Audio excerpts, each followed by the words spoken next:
Chapter 777. On the second floor of the side hall, the design was similar to that of a library. Rows of wooden shelves were neatly arranged, but there were not only books, but also armors, weapons, medals, and so on. There was a small introduction at the bottom, which seemed to have a great background. Of course, this was not the main point. The main point was in front of the wooden shelves, next to the wide table, and the only oil lamp on the second floor. A man and a woman were entangled with each other. Their reflections on the wall were magnified infinitely. Their robes were half off. Their heavy breaths and soft moans intertwined with each other. What a harmonious melody! The slim figure that was pressed under the table was naturally a woman. She seemed to have suddenly felt something and used her arm to push away the persevering figure above her. "No, my lord. There's wind. I can feel the wind." "Is it? Ah. The doors and windows aren't closed. There's no wind." "The doors and windows of the forbidden area are closed all year round, and the guards have been sent down by me. Don't worry, baby." Saying so, the figure above reached out and pushed the woman's arm away, intending to press down again. "Ah, this is the forbidden area. It's not good for us to be here." "Who said that?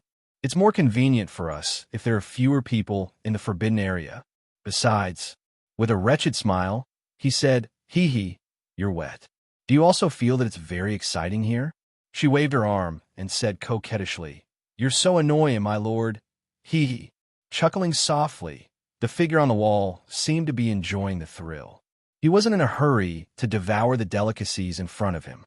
Instead, he reached into his half-removed robe and took out an object that was reflected on the wall. "It should be a necklace." Shaking his wrist, he said, "Baby, what is this?" "Ah," the woman below exclaimed. She covered her mouth and pretended to be surprised. "What a beautiful necklace, thank you, my lord. And this is very expensive?" "No matter how expensive it is, it can't be more expensive than my baby." After saying a few sweet words, the beautiful woman laughed. Then, the man above explained with a smile, Recently, a fool came to the temple and gave me a lot of gold notes to curry favor with me." He turned over and sat on the wooden table, lowered his head, and said flirtatiously, "Baby, I'm treating you like this. Aren't you going to express it?" Slap. "You only know how to bully me." The woman hammered the man's chest, looking a little angry. However, after she put away the necklace, she still got up from the table. The beautiful curves of her young and delicate body were immediately revealed. She then ran her fingers through her hair and slowly squatted between the man's legs. Cha! What an adulterous couple. Behind the wooden frame, the corner of Tang Un's mouth twitched a few times. His face was gloomy. Of course, Tang Un wasn't so angry because of their blasphemous behavior, but because he knew this man. He was the middle-aged clergyman who had brought him to see Byron when he first came to the temple. In other words, the idiot he was trying to curry favor with was Tang, narrowing his long and narrow eyes. Tang, and suddenly felt uncomfortable all over. He simply stepped out and secretly made up his mind. "Damn it, if I'm having a hard time, you bastards won't have a good time either." However, just as Tang was about to unleash the speed of thunder to interrupt this adulterous couple, all of a sudden, Tang was stunned. Boom! A faint roar suddenly came from afar, and the colorful crystal glass around the side hall suddenly trembled. Tang and the man and woman heard the sound and turned their heads in shock. They saw a dazzling holy light soaring into the sky outside the northern window. Its momentum was terrifying. My lord, this. What's going on?" The woman, who was dressed in a pure white robe, was undoubtedly a nun. She asked in a panic. I don't know." The middle-aged clergyman looked at the light with a blank face. Then he seemed to think of something and guessed hesitantly, "The bishops have been getting together a lot recently. They seem to be preparing for something. It should be this." "Ah." The middle-aged clergyman's eyes suddenly widened as he saw an arm calmly stretch out from the woman's smooth and beautiful back and reach for her neck. The woman was also looking behind her with a face full of horror. She subconsciously opened her mouth wide. Bang, bang. A muffled sound was heard. The middle-aged clergyman and the woman rolled their eyes at the same time and fell to the ground. "Adulterous couple," flirting with my money and talking bad about me behind my back. Crack. After kicking the middle-aged clergyman, Tang In grinned and then turned his head to look at the dazzling light again. He shrugged. It had nothing to do with him, so he didn't think much about it.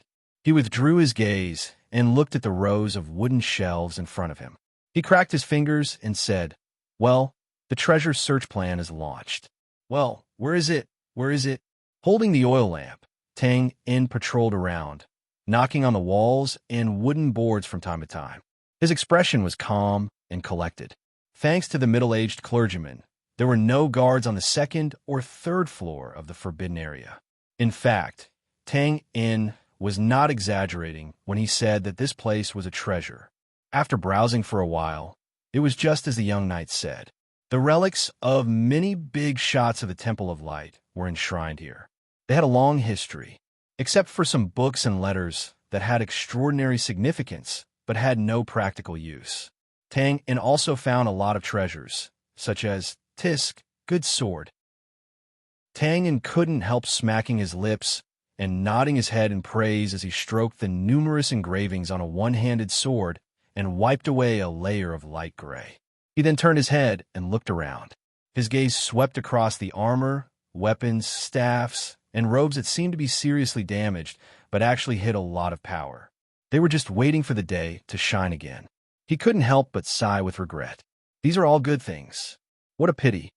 The Temple of Light had a large fortune, so they could openly display these powerful weapons here as decorations for people to pay homage to. However, Tang In was poor. The most valuable thing he had was the pockmarked dagger. Naturally, he felt a great pity when he saw this. However, although it was a pity, after looking around, Tang In still put those things back in their original places. He had no intention of stealing them. Of course, it wasn't that he didn't want to, but magic was strange and unpredictable. Tang In wasn't good at it.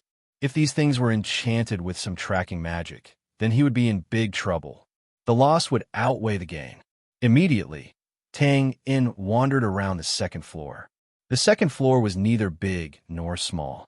After Tang In flipped through all the books and knocked around to make sure that there were no secret rooms, he shook his head and stepped up the stairs to the third floor. Among them, the roaring sound was still faintly coming from afar. Holy light shone in the sky. There should be experts fighting fiercely. However, Tang In was naturally indifferent to this. He only took a few glances to make sure that both sides were from the Temple of Light. He didn't pay attention to it anymore. Dogs fighting dogs? Oh, not bad, not bad. I like to see this. You guys continue fighting. Holding the oil lamp, Tang In went up to the third floor. When he looked up, he couldn't help but stop. Where the light reached, a statue of the light god was facing him. The skin texture was delicate and real, and the eyes were flashing with a little color. It was benevolent and loving, but also seemed to bemoan the state of the universe and pity the fate of mankind. At first glance, it looked like a real person. It was vivid and lifelike. Damn, are you trying to scare me to death? This statue was too lifelike. Even Tang In was frightened at first sight. He curled his lips and cursed. But then he raised his eyebrows and looked enlightened. I was wondering why the adulterous couple didn't come to the third floor. It turns out that they couldn't stand the excitement. With this funny thought, Tang In put the oil lamp aside and looked around. He found that the third floor of the side chamber was much smaller, about half the size of the second floor. There were no rows of wooden shelves here. There were only a dozen or so cylindrical stone platforms about half a person's height. They were covered with a layer of light white gauze, and the items inside could be vaguely seen. After a little exploration, Tang In didn't find any danger. He swaggered closer to the stone platforms. On the first stone platform, there was an oval white egg. Under the light white gauze, the egg was crystal clear and flawless. Although it was a little strange, Tang In didn't care much when he found that it wasn't a book. He continued to walk inside and squinted to look carefully. Golden scepter, patterned ring, simple round shield, holy wine cup. Compared to the second floor, the things here were a little more strange. Of course, the power contained faintly was more terrifying. Unfortunately, after walking around, Tang In didn't see anything like a book or account book at all. He couldn't help but frown and look around. Without a doubt, the first thing he suspected was naturally the lifelike statue of the light god. It couldn't be helped. It was the most eye-catching here. He stepped in front of the statue and walked a few steps left and right. Only then did he find that the statue was inlaid on the wall. Tang touched his chin and looked up and down. He pondered for a while and bent over to observe the floor next to the statue's feet. The Temple of Light believed in the light god, so if there was something mysterious about this statue, it was very likely to be next to the statue's feet, because this was the only way to not be disrespectful to the god. Dong, dong, dong. Dong, dong, dong. Bending his fingers, Tang impatiently knocked on the floor next to the statue's feet. Suddenly, about 3 feet in front of the statue's shoes, the knocking sound became abnormal and sounded a little hollow. Haha, not challenging at all. Tang laughed and shook his head. He then put his palm on the floor and paused. The back of his palm bulged and sucked the floor out of thin air. He looked down and couldn't help but be startled. There was a depression about 1 foot in length and width. There were no locks or mechanisms. There were only crisscrossing and irregular marks that could fit a finger. And in these dense marks, there were little bits of holy white light drifting. Sometimes they scattered, sometimes they gathered like swimming fish. It was a little mischievous. Damn it, can't you give me a way out? Tang looked at the chessboard-like platform. His face was a little bitter, and he sighed softly. Can't you install a lock? Playing a decryption game is fine too. Magic array. Do you have to be so cruel? Chapter 778. Magic was mysterious, and mages were dangerous. This was almost the biggest impression the world had of magic and mages. There were many reasons for this, such as the fact that mages lived in seclusion all year round, mysterious and unpredictable. Bards, according to their inherent thinking, exaggerated the dramatic effect of magic, spreading the saying that disobedient and lying children would turn into pigs, toads, and so on. There were all kinds of things. If one were to summarize, it was probably because of the unknown, and the unknown was the most frightening. Tang was naturally not afraid of magic, and he had killed many mages. But it was true that he was not familiar with it. Magic was something that only the talented could learn. In other words, only the upper class could learn it. So on the surface, there would be chi mantras circulating and even rare secret books such as Earth Level and Void Level, but there were very few magic books circulating. So few that even if Tang had the help of the system, his understanding of magic was only fragmentary and half-baked. For example, the magic array lock in front of him. Tang knew its name and the way to unlock it. It was to draw the correct magic rune in these dense lines. This sounded very simple, but the reality was that there were more than tens of thousands of magic runes. Who could be sure which one was the correct rune to unlock it? Staring at the wandering holy light for a few seconds, Tang decisively got up and walked to the wall behind the statue. He bent his fingers and knocked on it, beginning to consider the possibility of breaking it by force. Tang had already observed the shape of the side hall before. It was a normal building, not in the shape of a steeple. So the area of the 3 floors was so narrow, there was no doubt that there was a problem. There were skylights on the other 3 sides, so the only place where there could be a secret room was naturally the wall behind the statue. Then, about 3 minutes later, Tang walked back to the side of the sunken hole again and sat cross-legged. He supported his chin and stared at the magic array lock in a daze. The wall behind the statue was completely solid, so even if he did not consider the possibility that the mechanism inside could self-destruct and explode, it was undoubtedly impossible to break the wall by force without making any noise. He sighed. Are they trying to play me to death? Tang was naturally upset that he had failed at the last step. He casually extended his finger and pointed it into the pit. The scattered holy light spots around him were like sharks that had smelled blood. They suddenly swarmed over and gathered under his finger. Then, Tang's fingers moved unconsciously. The light spots were like loyal soldiers, dragging white afterimages as they followed closely behind. One moment they formed in shape, the next moment they formed a B shape, Tang took a deep breath, raised his hands high, and then put them down. He sat down and calmed himself down. Then he murmured again and again like a neurotic, "Well, I'm now a big shot in the temple. I'm now Byron. I'm suffering from Alzheimer's. What kind of magic runes will I set that are easy to remember?" After a pause, Tang held his forehead dejectedly with a conflicted expression. It was not that he was not patient enough, but he did not know any magic runes at all. So even if he guessed Byron's thoughts correctly, there was nothing he could do. He leaned back and let out a long breath. Phew. No, it seems that I have to change my plan. Tang had no way to open the magic array's mechanism lock. In this way, he could only consider using external conditions. For example, he could force the correct magic runes to unlock from Byron and the other bishops. Or he could arrange a foolproof escape route, then find an opportunity to break the wall violently, take the items, and leave immediately, of course. No matter what method he used, at least for tonight, Tang Yin was destined to return empty-handed. Looking up, his gaze fell on the lifelike statue of the God of Light. Maybe it was because of the angle, or because of his mood, Tang Yin found that the smile on the statue's lips seemed to contain infinite contempt and mockery. No matter how he looked at it, it looked like he deserved a beating. He raised his hand and gave a big middle finger. "Damn! To think that I prayed so sincerely just now. So, you were waiting for me? Me? Ah." A bolt of lightning seemed to have struck his brain forcefully, directly cutting through all the doubts. Wait, what did I say just now? To think that I prayed so sincerely just now. Prayed? His eyes lit up, and a numb feeling instantly spread throughout Tang Yin's body. After a pause, he leaned over and stared at the sunken hole again. He stretched out his trembling middle finger, retracted it, and stretched out his index finger, touching the top of the line. The light spots quickly gathered again and moved smoothly, sometimes to the left, sometimes to the right, back to the original point again, and then turned straight down.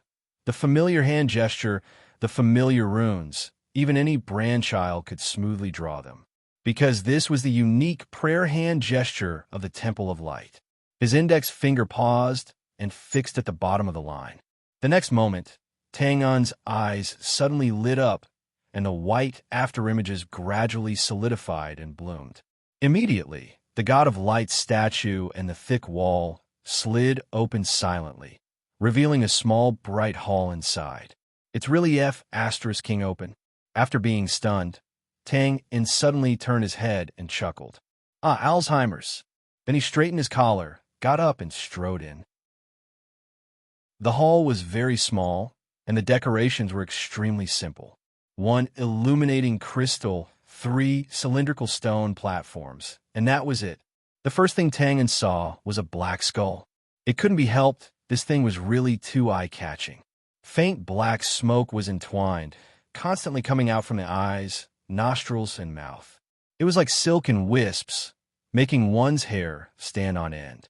However, when it came into contact with the faint white veil above, it was instantly purified into nothingness, and this cycle continued.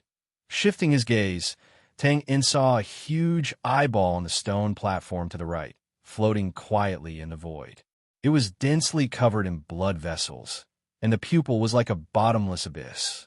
It was cold, as if it could provoke the loneliness, anger, and madness in the bottom of one's heart. Huh? Tang Yin frowned slightly and squinted to take a closer look. Only then did he realize that although the dark pupil looked strange, it was motionless. This also made this eyeball look more like a crystal ball similar to an eyeball. Withdrawing his gaze, Tang Yin sighed softly. Such negative emotions could not affect his perseverance. Of course, if it were an ordinary person, it would be hard to say. Looking at the innermost stone platform, Tang Yin's expression suddenly became happy. His body swayed slightly, and he came to the side of the stone platform in an instant. He squinted at the plain, nameless book under the faint white veil, and couldn't help but grin silently. Ha ha ha. Although he hadn't read it yet, his strong intuition told Tang Yin that this book was his goal tonight, to record the evidence of the Temple of Light instigating the Bounty Hunter Guild to secretly commit murder. I finally found you. Tang In licked his dry lips and carefully observed the structure of the stone platform. Of course, the key point was the semicircular white veil light shield. At this time, Tang In naturally understood the purpose of the construction of this dark room. Whether it was the strange skull, the huge eyeball, or the recorded evidence in front of him to the Temple of Light, they were probably not good things and definitely could not be exposed.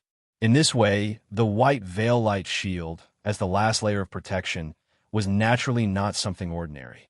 Therefore, Tang In's first thought was to destroy the cylindrical stone platform and take drastic measures to avoid the light shield and directly get the book. However, after walking around a few times, Tang In still didn't dare to rashly attack the cylindrical stone platform.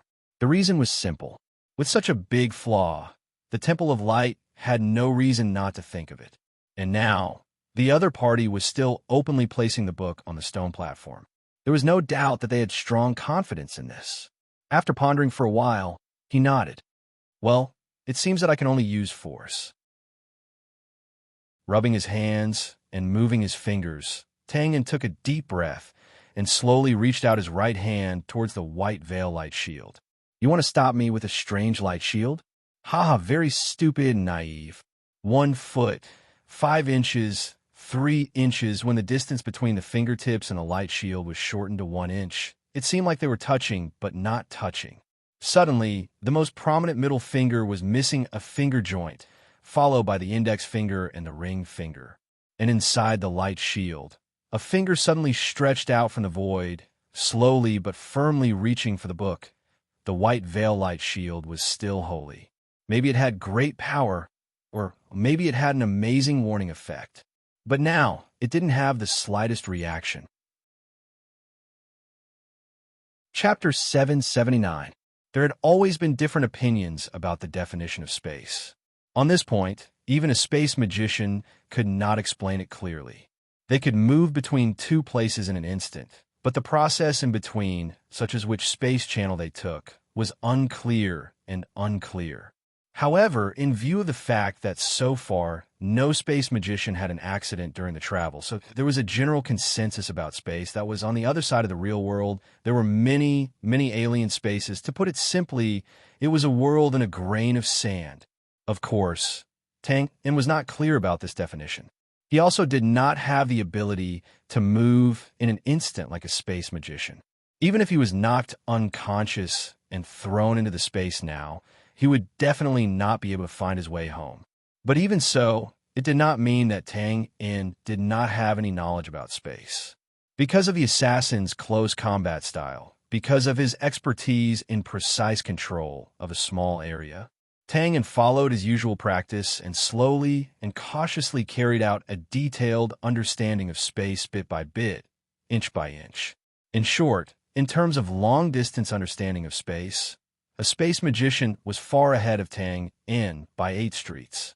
But in terms of the fine control of space at close range, Tang In could easily defeat a space magician from another world. Therefore, this white gauze light shield that might have great power in front of him could block the invasion of a space magician, but it could not block Tang In's claws that were close at hand. In fact, regarding this point, the people of the Temple of Light were also unlucky. They dared to use this white gauze light shield as the last layer of protection. Naturally, there was a reason.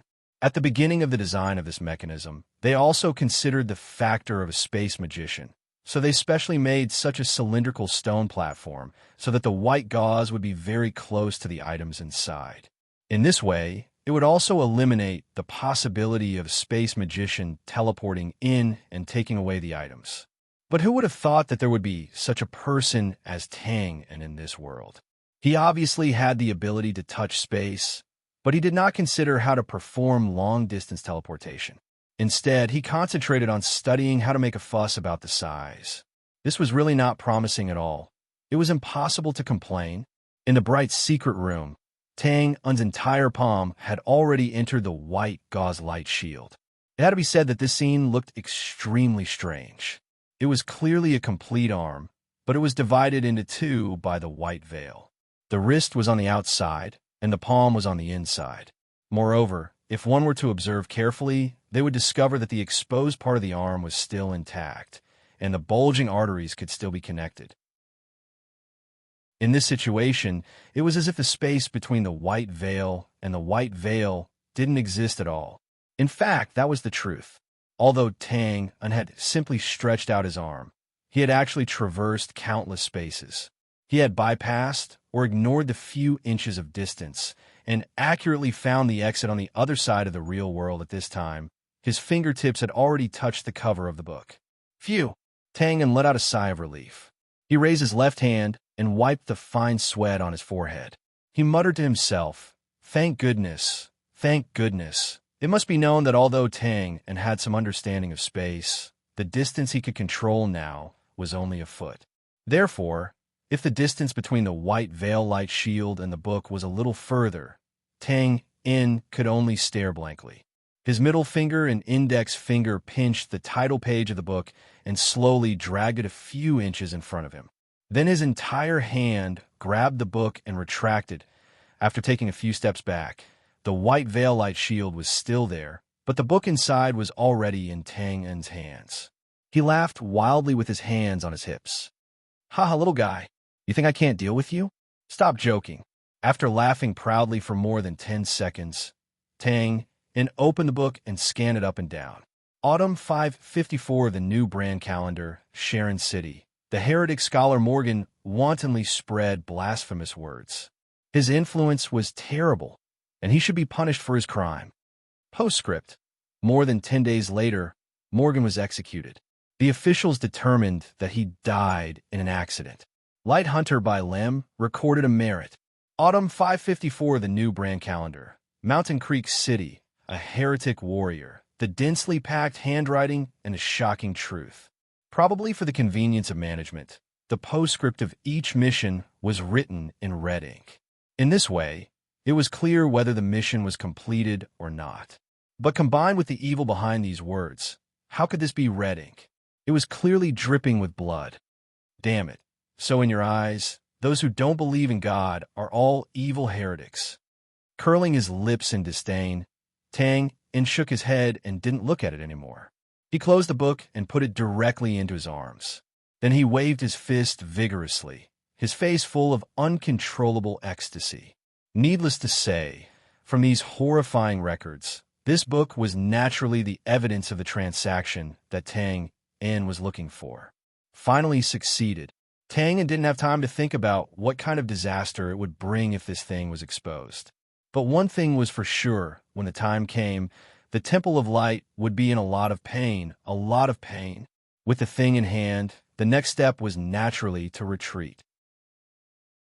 Walking out of the secret room, he casually messed up the magic runes, and the statue of the God of Light returned to its original position, blocking the entrance of the secret room. Looking back to make sure that he didn't leave any traces behind, Tang nodded in satisfaction, raised the oil lamp, and walked towards the stairs leading to the second floor. The hook rope that he used to enter was still tied to the window on the second floor. What Tang had to do now was to go back the way he came and become Zachary again. Then, whether or not the Temple of Light discovered that the book was missing, they wouldn't suspect him. This plan was set by Tang long ago. Now that he had gone through it again, he naturally wouldn't find any loopholes. In a good mood, he turned around the corner of the stairs, and the first thing he saw was naturally the middle-aged clergyman and the nun, their clothes disheveled, sprawled on the ground under the table. Tilting his head, Tang couldn't help but grin. Needless to say, from this angle, these two people really did look like they were doing it. Previously, Tang didn't kill the middle-aged clergyman and the nun, but only knocked them unconscious. This was also considered. If no one discovered this scene later, then the two people who woke up would naturally conceal the fact that someone had sneaked into the forbidden area in order to cover up this blasphemous scandal. And if they were discovered before they woke up, then it didn't matter, since they didn't discover him anyway. In the end, the blame would naturally still fall on them. Well, it should still be a dead end. 2F** King quick-witted. Thinking so, Tang couldn't help but secretly praise himself and walked down the stairs with ease. But at this moment, all of a sudden, his footsteps paused, suspended in mid-air. Tang and suddenly raised his head and looked at the window next to the stairs leading to the next floor. There seemed to be a black shadow flashing by just now. Whoosh! There was an extremely subtle sound. In his line of sight, the tightly shut window slowly revealed a crack. Wind blowing? As soon as this thought appeared, it was immediately denied by Tang Yin, because he had already seen an eye appear behind the crack. The eyes were excited, and mixed with a little bit of fear. The meaning was complicated. Immediately, a second eye, a third eye. In a short period of time, from top to bottom, there were at least 7 or 8 eyes superimposed on top of each other. What's that? Even someone as calm as Tang and couldn't help but be stunned when he saw this. At this moment, the eye that first appeared, which was the one at the bottom, saw the naked man and woman lying on the ground. Its gaze suddenly focused, and it seemed to be even more excited. But then the eye looked at the stairs. It couldn't be helped. The oil lamp was in Tang Un's hand, and now he was like a firefly in the dark, shining brightly. It was impossible to keep a low profile, even if he wanted to. In an instant, the eye widened. Then bang, bang, bang out. Who are you? Damn, it's over. The window opened wide, and first, the owner of the eye at the bottom fell in. Then, a white shadow rolled in one after another, bumping into each other, and was battered and exhausted like a gourd rolling on the ground. For a moment, the sound of people falling to the ground, exclaiming, and the sound of metal armor colliding, and so on, made the forbidden silent land extremely lively. He held his forehead with a dazed expression. At this moment, Tang Yin had also understood. If he guessed correctly, these people should be eavesdropping from the corner to watch the live broadcast of the middle-aged clergyman and the nun. What the F*** CK? Looking up and sighing, Tang Yin was full of absurdity. He didn't know what to say at this time. He had planned for a long time, avoided layers of guards, racked his brains to unlock the magic array, and narrowly avoided the white gauze light shield. It was not easy to succeed and retreat, but in the end he fell into this speechless mishap, sighing softly and putting down the oil lamp. Tang Yin looked at the more than 10 dazed knights opposite him with a bitter face. Brothers, you are the Knights of Light. Can't you be a little bit more reserved? Even if it's just a little bit. Chapter 780. The night was dark. In the sky above the temple, thunderous explosions continued to roar, and dazzling lights flashed in the sky from time to time. With such momentum, it was naturally impossible to cover it up. So this seemed to be a fierce battle between experts. As soon as it started, there were believers gathering outside the temple. But when the believers arrived, there were already large groups of Knights of Light waiting here. They advised the believers to disperse and kept explaining the reason. Sorry to disturb your rest. Don't worry, it's nothing. This is just a spar between the two masters of the temple on a whim. When a Knight of Light repeated the reason, suddenly, a domineering spear light soared into the sky and finally landed on a side hall.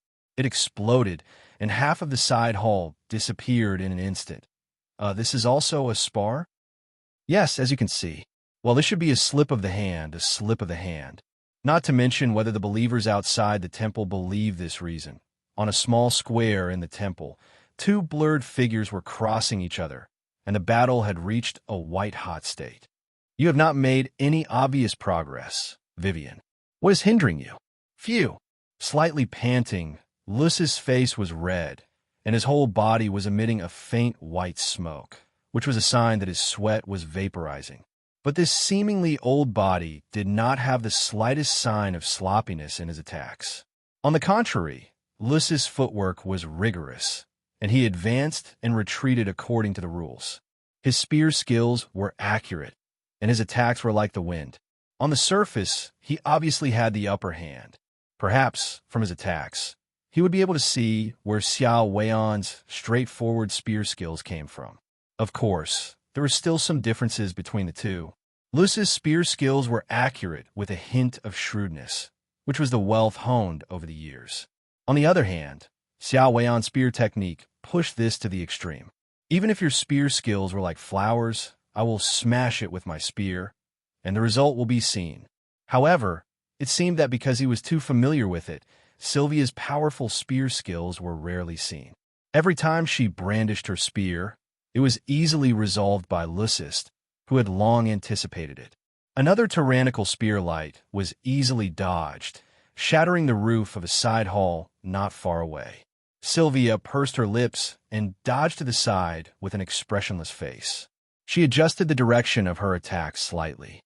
"Teacher, you knew that the temple was despicable. Why didn't you tell me?" His brows furrowed. "This is a battle, yet you're still thinking about this." Rooster also adjusted his attack direction tacitly. With their strength, if they really went all out, it would naturally not be like this. However, this was the northern temple after all, so both of them intentionally controlled their attacks and tried their best not to damage the temple buildings.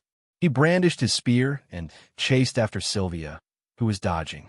Pausing for a moment, Rooster replied, "Because it's useless to tell you. It won't change anything. On the contrary, it will affect your martial arts state of mind. But I'll find out eventually." Sylvia raised her gun and blocked Rooster's heavy attack. Her long hair fluttered in the wind as she staggered back a few steps. No one will be a fool forever. "So what if you know now? But what can you do?" Rooster stepped forward and shook his head slightly. Wei, this is the general trend. I've lived for most of my life and have seen the rise and fall of countless things. Prosperity and underestimation are all necessary processes. So a temporary rise and fall is nothing. The temple is the same. If you give it time, it will adjust. He thrust his spear forward, and if the time is not right, forcefully reversing the situation will not help. Not only would it be useless, he would also be crushed by the great momentum until not even a single bone remained. Wei, do you understand what I'm saying?" "I understand, but teacher..." Sylvia swung her spear to deflect the attack. She raised her head slightly, her eyes filled with stubbornness and determination. Instead of waiting for an illusory opportunity to suddenly descend, it's better to take the initiative to seek change and survive. Perhaps Father God created me for this opportunity. Maybe I'll be defeated, but I won't regret it even if I die 100 times. Rooster's spear paused. He could feel the tenacity of a mountain and could not help but be stunned. Sylvia took the opportunity to take 3 steps back and bowed.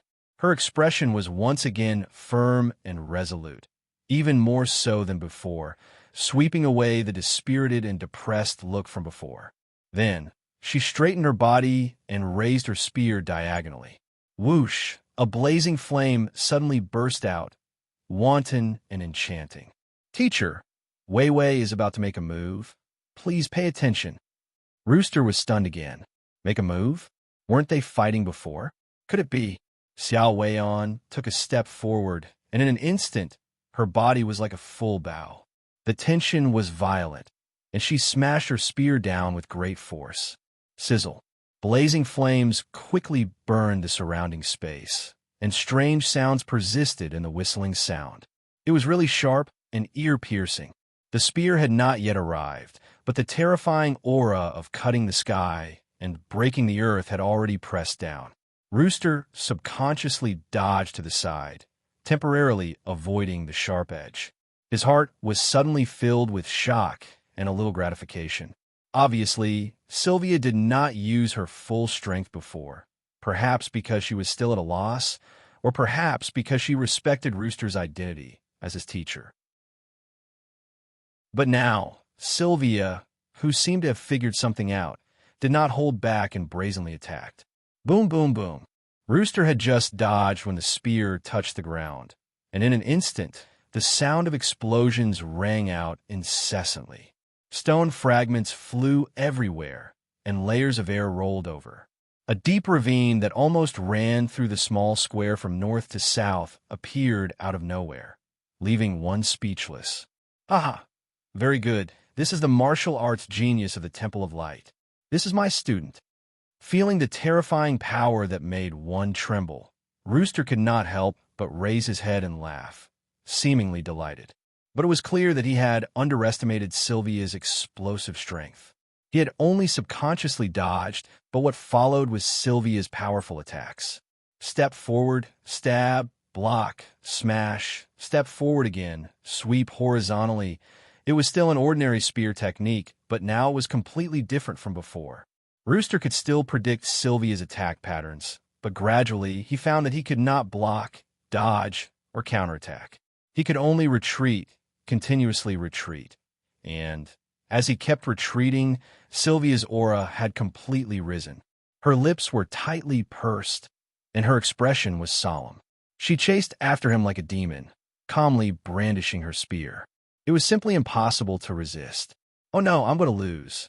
If one asked who in the world understood Sylvia the most, it would be Rooster, who had taught her for more than 10 years. He knew very well that Sylvia's superb talent was not only in cultivation, but more importantly in battle. In other words, Sylvia was the kind of martial artist who became more excited the more she fought, and the more she could unleash her full potential. This was the fundamental reason why she had been able to emerge victorious in countless battles, big and small, even when facing opponents who were much stronger than her. And now, Sylvia's battle state had undoubtedly risen. At this moment, she was almost invincible among martial artists of the same level, and even those of a higher level. But Rooster, who was retreating pathetically, was distracted. He sighed inwardly. Vivian, no matter how mysterious your battle state is today, you are destined to lose. Because I'm not the only opponent you're going to face, teacher. At this moment, Sylvia's figure flashed, and she broke through Rooster's spear momentum. She took 3 steps forward and swung her spear down. I can't be distracted in battle. Boom! 2 balls of holy fighting light violently collided, dazzling everyone's eyes. Waves of spatial ripples appeared simultaneously, shaking the surroundings. The surrounding stone slabs in the square that were hit by the radiation jumped up one after another. In an instant, they shattered in the air and turned to dust. Their figures suddenly separated. Rooster spat out a large mouthful of blood. His face was ashen as he flew backward. His spear fell from his hand, and the divine armor he wore naturally disintegrated in the air, shattering into pieces. In the square, thud, thud, thud. Bang! Sylvia retreated a few steps and leaned on her spear. She quickly steadied herself, then took a deep breath and straightened her back again. In her line of sight, around the square, several indistinct figures walked out of the shadows and slowly approached. Squinting, Sylvia saw Owen's figure on her left. Obviously, these people were experts of the Temple of Light who were similar in strength to her. Cough, cough, stop, Vivian. Cough, cough. You won't be able to leave today. Rooster struggled to get up from not far away and tried to persuade her. Sylvia lowered her eyes and gently shook her head. I'm sorry, teacher. You've taught me many things, but you've never taught me how to give up. As soon as she finished speaking, she waved her spear and stepped forward. Chapter 781. The battle was still going on, but was no longer limited to the small square. It was gradually spreading in all directions. What followed was rows and rows of buildings collapsing. Sylvia wanted to retreat. Although she didn't know where she should retreat to, it was impossible for her to just sit there and wait to be captured. Furthermore, her conversation with Rooster had allowed her to figure out some things. Rather than sit there and be dispirited, why not take the initiative to attack? Of course, Sylvia's attack didn't mean that she was going to announce these dirty secrets to the world. That was impossible. No matter what, she was still a member of the Temple of Light. She still understood the principle of not airing dirty linen in public. She was still pinning her hopes on the headquarters. As long as the headquarters sent investigators down, she would naturally be a witness. So Sylvia's only thought now was to rush out of here and avoid being hunted down. As a result, the surrounding buildings of the various temples were naturally the first to be destroyed. Although both sides didn't intend to do so, at their level of strength, every move they made was terrifyingly destructive. It was naturally impossible to completely contain it, not to mention that they were still in the midst of a fierce battle. At this moment, on the roof of the main temple a few hundred meters away from the battlefield, another one has fallen. Sigh, what should we do? How do we explain this to the headquarters and the believers? Curling his lips, Byron looked at the white-bearded elder who was constantly sighing and shook his head slightly. There will always be a way. At least we still have a chance to explain ourselves, right? The white-bearded elder was stunned at first. Then he couldn't help but fall silent. That was the logic. Although the destruction of the temples was no small matter, they could always find a reason to cover it up. And if they let Sylvia leave here and cause a huge uproar, they might not even have a chance to explain themselves. They would be immediately dismissed from their positions and be held accountable. Narrowing his old eyes, Byron first looked at the square, then turned his gaze to the fierce battle and nodded slightly. As expected, Rooster can't defeat Xia Weian alone. Fortunately, he has a backup plan. Yes, the outcome is decided. Although these words were spoken a little too early, the surrounding bishops nodded slightly when they heard it, obviously agreeing with this view. That was the truth. Although Sylvia was in top condition, it was still impossible for her to retreat. This time, Byron and the others were willing to pay a heavy price. Among the people besieging Sylvia, apart from Owens, the rest were all experts who had rushed back from other places. Of course, the most important thing was that she was willing to put down her pride. If it was a one-on-one fight, Sylvia was naturally not afraid. However, with 5 or 6 experts attacking at the same time, even if they didn't cooperate well, they could still completely suppress Sylvia. Moreover, in addition to Owens and other close combat experts, there was always a figure in a long robe following them from the surrounding buildings. Although he hadn't made a move yet, the pressure he brought to Sylvia was immense. Needless to say, this robed figure could only be a mage, and, judging from the fact that he was able to participate in this battle, he was at least an archmage, due to the fact that both parties were in close combat. In order to avoid accidental injuries, there was no place for magic to be used. However, as long as this archmage was around, even if Sylvia forced her way out of the encirclement of Owens and the rest, she would definitely not be able to avoid the bombardment of his magic. In this way, the outcome was naturally set. The night breeze blew gently. As time gradually passed, one of the bishops looked at the battle below that was still in a stalemate and couldn't help but sigh. Such terrifying battle power, truly worthy of Sylvia. Yes, otherwise, why would the Temple of Light be called a martial arts genius that only appears once in 100 years? However, someone at the side sighed in admiration, then shook his head and frowned. Owens and the rest haven't used their full strength, right? Otherwise, it would be impossible for them to not be able to take her down after such a long time. How can they use their full strength in this matter? The white-bearded old man laughed bitterly and didn't elaborate further. He pointed downwards. Besides, Sylvia is now determined to fight to the death. Owens and the rest should also be conflicted.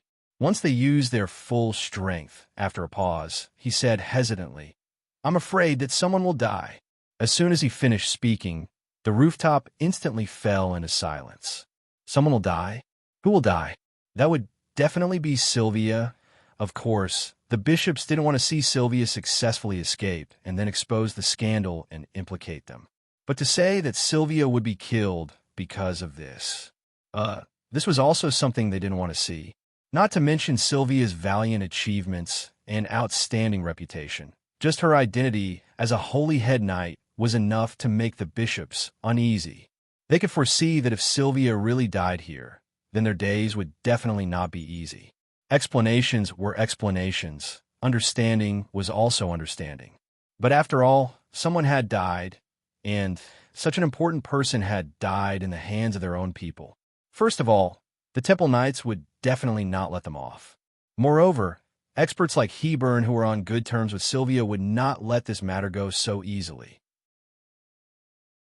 In the end, it was hard to say whether they could keep their current positions. However, she brought it upon herself. We had no choice but to do so. Besides, this is also for the honor of the temple. Anyone can only deal with it this way. Byron crossed his arms and said coldly with an expressionless face. His words were crude, but the logic was not crude. Even if they knew that Byron's thoughts were mixed with resentment and that he should have already expected this situation to happen, the bishops could only sigh and nod. They were now sitting in the same boat. If one suffered, the other would suffer. No one could stay out of it. Glancing at everyone's reaction, the corners of Byron's mouth rose slightly. He couldn't help but feel very happy. Just as they thought, Byron had indeed expected this scene. In fact, it wasn't hard to guess. Everyone knew Sylvia's character that would rather break than bend. It was just that they had been hoping for a fluke. Byron snorted lightly. Looking at Sylvia in the distance, who was becoming more and more reluctant, he sneered inwardly. What flower of the nights? A martial arts genius that only appears once in 100 years. She's just a stupid woman who doesn't know how to be flexible and is hot-blooded and impulsive. Just as Byron's thoughts of resentment and the bishops' hearts were filled with apprehension. Suddenly, whoosh, whoosh, a sharp and long whistle came from behind, as if it could split rocks and pierce the clouds. Everyone present trembled when they heard it. They felt as if their nails were ruthlessly scratching glass, awkward and throbbing. Startled, Byron turned his head in astonishment. In the distance, 2 columns of pure and holy light streaked across the pitch-black night sky. They soared into the sky, as if they could reach the horizon. It seemed magnificent and dazzling. Looking at this somewhat familiar scene, Byron couldn't remember what it was for a moment. On the other hand, the white-bearded old man seemed to have thought of something. His expression changed greatly. He looked carefully at the bottom of the conspicuous light column and suddenly cried out in alarm. Damn it, it's the forbidden area. Someone went in and activated the mechanism. Byron was startled when he heard this, and then his face turned deathly pale. He finally remembered that the 2 dazzling light columns were actually the mechanism of the forbidden area, the white gauze-like light barrier. It was an alarm that was issued after someone forcibly broke it. The Temple of Light was a huge force, and it was stable all year round. Over time, even Byron and the others had forgotten the last time they saw an alarm. Now that it suddenly appeared, they were naturally caught unprepared. Moreover, suddenly, a bishop cried out hoarsely. He stretched out his trembling arm and pointed at the bottom of the light column. That's the forbidden area of worship. Inside, there's Byron and the others naturally knew what was inside without the bishop saying it. Their expressions couldn't help but change again. At this moment, oh no, the white-bearded old man, who was the first to come back to his senses, was full of anxiety. He shouted in alarm, "Quick, quick, call back the outer cavalry and order the Temple of Light's mages to surround it. Someone, damn it, where the F***CK did everyone go?" The white-bearded old man couldn't be blamed for losing his dignity and swearing. The current situation was really too special. Because of Sylvia's matter, most of the internal forces of the Temple of Light were transferred to the outer perimeter to prevent believers from entering. Some were also transferred here to prevent Sylvia from forcefully breaking through. It could be said that this was the time when the defense of the Temple of Light was the weakest. But at this moment, someone had entered the forbidden area and even activated the alarm mechanism. How could this not make the white-bearded old man anxious? Turmoil. The curtains had been raised. Chapter 782. The orders from the bishops were quickly passed down. After a short while, under the dusky twilight, specks of light continued to gather under the dazzling pillar. Among them were warriors who were holding up their combat aura armor, mages who were casting illuminating magic, and of course, most of them were ordinary knights who were holding torches. After all, this was the north headquarters of the Temple of Light.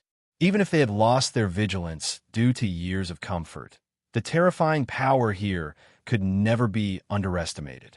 Now, because of a thief who broke into the forbidden area, this huge power was gradually awakening. At this time, in the corner of a side hall, a figure sneakily poked his head out. Looking at the fire in the distance like a long dragon, he turned around and left without saying a word. F***CK. Unlucky year, unlucky year, he murmured in a low voice. The next moment, his footsteps suddenly stopped. He stepped on the wall beside him and soared into the air. His body was like a gecko that was tightly sucked under the eaves of the side hall. After a few breaths, a small team of Knights of Light suddenly appeared from the corner in front of him. They hurriedly passed through below and scattered like headless flies to search. You, bring people over there. You go over there. The rest of you, follow me. Remember, if you see him, kill him on the spot. Yes. To be able to find them so quickly, this team was naturally the knights who were originally guarding the forbidden area. They had an unshirkable responsibility for the loss of the treasure in the forbidden area. Now, they were naturally anxious. They could not wait to dig 3 feet into the ground to find the thief and torture him to death. F***ck, just a few things is there a need to? Muttering sarcastically in a low voice, the figure silently jumped down from the eaves. After thinking for a while, he turned around and followed a small team of knights. They did not go far. They should roughly know that the target was nearby, so the knights were searching very seriously. Every tree, every grass, every drill, every tile, they had to use their spears to push them away. However, this seemingly very serious attitude did not stop the figure from easily approaching a young knight who was looking up at the trunk. He approached and patted the knight's shoulder. Hey, brother, don't look for him. He's not up there. How do you know? As a team of knights, they naturally understood each other very well. Hearing the completely unfamiliar voice behind him, the young knight's body shook obviously. He suddenly turned around, but his neck was hit hard. Pung. I already said that he's not up there. The black figure looked around before grabbing the knight's armor and leaping up the tree trunk. About a minute later, the young knight jumped down from the tree again. He grabbed the dust on the ground and wiped his face casually, messing up his hair. Then he bent down and picked up his spear, looking like he was searching carefully. Do you have any? At this moment, a voice came from afar. The young knight straightened his body and did not reply. He just waved his hand. Mother of Asterisker, where are they hiding? Let's go and search elsewhere. The young knight did not object. Instead, he suddenly waved his spear and cut off the grass on the ground. He looked rather anxious and annoyed. Then, he fell behind and caught up with the team. With hurried expressions, the knight's eagle-like eyes constantly scanned the dark surroundings, but naturally, they would not look behind them. However, after walking for a few minutes, suddenly his eyes lit up and he subconsciously raised his head, only to see several balls of holy light exploding in the air from a distance of over 10 zhang away, releasing dazzling rays of light that illuminated the surroundings. This is light manipulation magic. The so-called light manipulation magic was, of course, not as awesome as the literal meaning of guiding light. In fact, this was just a low-level identification magic. Its function was to cause the same elements to resonate with each other. Generally, it was used by mages to confirm the surrounding casting environment or to sense whether a person had magical talent, and so on. Of course, this magic was used here today for neither of these purposes. Everyone in the temple, no matter if they were mages or knights, would more or less have some light elements in their bodies. Therefore, under the illumination of this light, the faces of the knights seemed to be covered with a layer of faint halo. This was the resonance of the light elements in their bodies. Seeing this, the captain immediately understood. He turned back and shouted, "This is the work of a mage. Brothers, open your eyes wide and find that evil." Huh. The Knights of Light could naturally resonate with this magic. But there was one person in the team who not only did not have the slightest reaction, but instead, waves of ink-like black gas flowed out of his armor, instantly covering half of his body. The figure was obviously stunned when he saw this. He scratched his head and took out a fist-sized eyeball from his pocket. He looked at it and put it back into his pocket. Then he took out a skull. In an instant, the surrounding black gas became even denser. F***ck. My hands were dirty, he cursed, and with a whoosh, he opened his hands wide and retreated quickly. With wisps of black gas, he rushed to the shadow of the side hall not far away. At the same time, the captain also came back to his senses. Thinking that the target that he had been searching for so painstakingly had been swaggering among them, his face instantly darkened. He shouted in exasperation, "Damn it, it's him. Chase after him. Cha-cha-cha. That's why. Magic is the most king annoying." With just a turn, the young knight who had been exposed had shaken off the squad with his ghostly speed. However, this did not bring him any joy. Instead, he cursed all the way, his face ugly. Needless to say, this young knight was naturally Tang Yin. Previously, in the forbidden area, after being discovered in a way that made people speechless, Tang Yin immediately turned around and went upstairs. He simply broke through the two white veils and took away the skull and the huge eyeball. He did not have any other intention in doing this. It was purely because he was depressed and conveniently took away two important things to vent his anger. But he did not expect that these two things were really not ordinary. They sold him out as soon as they appeared that light traction magic could resonate with the same element, and naturally, it could also repel the opposite element. And this skull was constantly emitting black gas. At a glance, it was obvious that it was not a good thing. Previously, it was not obvious when he hid it in his clothes, but under the illumination of the light magic, it seemed to be stubborn. The black gas that was emitted was even more fierce and extremely eye-catching. In the midst of his depression, Tang Yin once again took out the death-seeking skull and waved his arm as if he was about to throw it away. But after thinking about it, he still hesitated. The skulls weren't the only reason why he had accidentally exposed himself. Tang Yin did not have any light element in his body, only the aura of blood and slaughter. Under this light traction magic, it was impossible to disguise it. More importantly, since this skull was sensitive to light magic, it would be a pity to throw it away. He could wait until he could not escape, and then throw it out to attract the attention of the enemy. With such a plan, Tang Yin once again took back the skull and put in his clothes. Then he looked around and saw the layers of flames in the distance. He could not help but grin as if he had a toothache. F***, this time it's too big. The strength of the Temple of Gods was still considerable. In a situation where he could not fish in troubled waters, even Tang Yin, who had been hunted all year round, could not help but feel a little scared when he looked at the huge lineup in front of him. However, Tang Yin would never give up. Now that the game of tracking had just begun, Tang Yin could not just wait for death. After looking around for a while, he followed the shadows at the foot of the wall and quickly ran to the north where the encirclement was less intense. Tang Yin's skills in hiding and sneaking were needless to say, and he was also good at precise control within a small area. Even though there were more and more people searching around and the layers of encirclement became denser, he could always accurately find or create an escape route and successfully escape without a trace. Therefore, after a while, the search situation in the Temple of Gods became more chaotic, and all kinds of shouts could be heard from time to time. "Here, here! We caught him! Ah, be careful!" Alarms and screams sounded almost at the same time.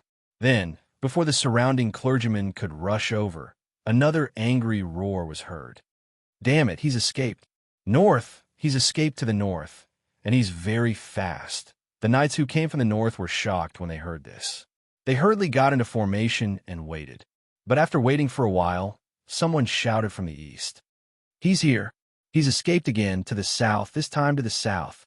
Hearing this, the confused and disoriented besiegers had to change their direction at the last minute and hurriedly ran to the south where the sound came from. This time, there were no more accidents. The besiegers from all directions pressed together and sealed off all the surrounding space. But then a large group of clergymen bumped their heads in the middle and looked at each other, all of them looking unusually innocent. "Where's he? How would I know? It wasn't us who shouted just now." It wasn't us either. We didn't shout. F***. Could it be that we shouted? Or that damn guy shouted? After a moment of silence, a roar filled with extreme anger sounded. "All teams, stay in your positions, don't shout again, and don't respond to the call for reinforcements. The opponent is very cunning." Chapter 783. P.S. Sorry for posting so late. Because of miscellaneous matters affecting my state, it won't happen again. The cost of arguing online is too high. I need to quit. The chaos continued. On the roof of the main hall. Trash. Haven't caught him yet. A bunch of trash. Looking at the chaotic and clumsy search in the distance, Byron's old face flushed red like a prawn, his old body trembling constantly. Obviously, he was very angry. Wait a little longer. The temple mages are about to arrive. They should be able to catch this daring bastard. Anyone could see the problem with the current situation. Obviously, it wasn't that the knights were trash, but that the intruder was too powerful. The strength of the two sides was not at the same level, so it was reasonable for such a clumsy scene to occur.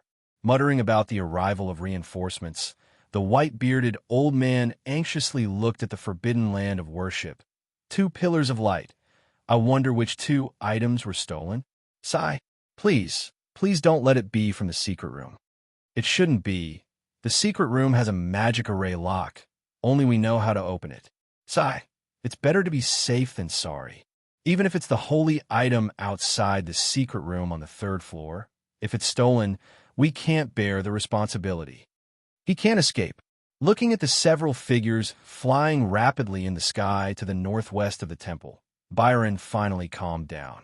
Then he snorted lightly, turned around, and focused his attention on the fierce battle not far away. The theft of the Forbidden Land was a big deal, but as long as the intruder hadn't left the temple, there was still a chance to remedy the situation. Therefore, compared to this, there was no doubt that Sylvia's situation was more important and more urgent.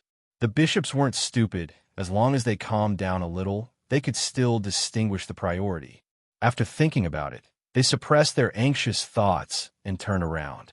With a single glance, everyone couldn't help but be overjoyed. Is it finally going to end? After a short pause, their overjoyed expressions turned complicated. This Xiao Weian, could it be that she's really going to fight to the death? This fierce battle was indeed coming to an end. Sylvia's strength was strong, but after all, it wasn't to the point of defying the heavens. With 5 or 6 masters of the same level besieging her, as long as she couldn't immediately rise to the void level, the result of her defeat was undoubtedly destined. In fact, the main reason the battle lasted for so long was that Owens and the others who were besieging them didn't go all out. After all, they were all members of the Divine Hall and would see each other frequently. Even if some of them were secretly jealous of Sylvia, they would not have the thought of killing her directly. But even so, the pressure it brought to Xiao Weian was already quite terrifying. Huff. His long hair was messy and stuck to his sweaty forehead. His armor was broken in many places, and he was covered in blood. In just a short period of time, Sylvia, who had always been full of fighting spirit, was already gasping for breath, and she was in an extremely sorry state. However, her face was still determined, and her eyes were still persistent. Her spear was still as domineering as before. She stepped, attacked, retreated, parried. All kinds of tactical movements were meticulous. She didn't have the slightest intention of giving up. This was Sylvia.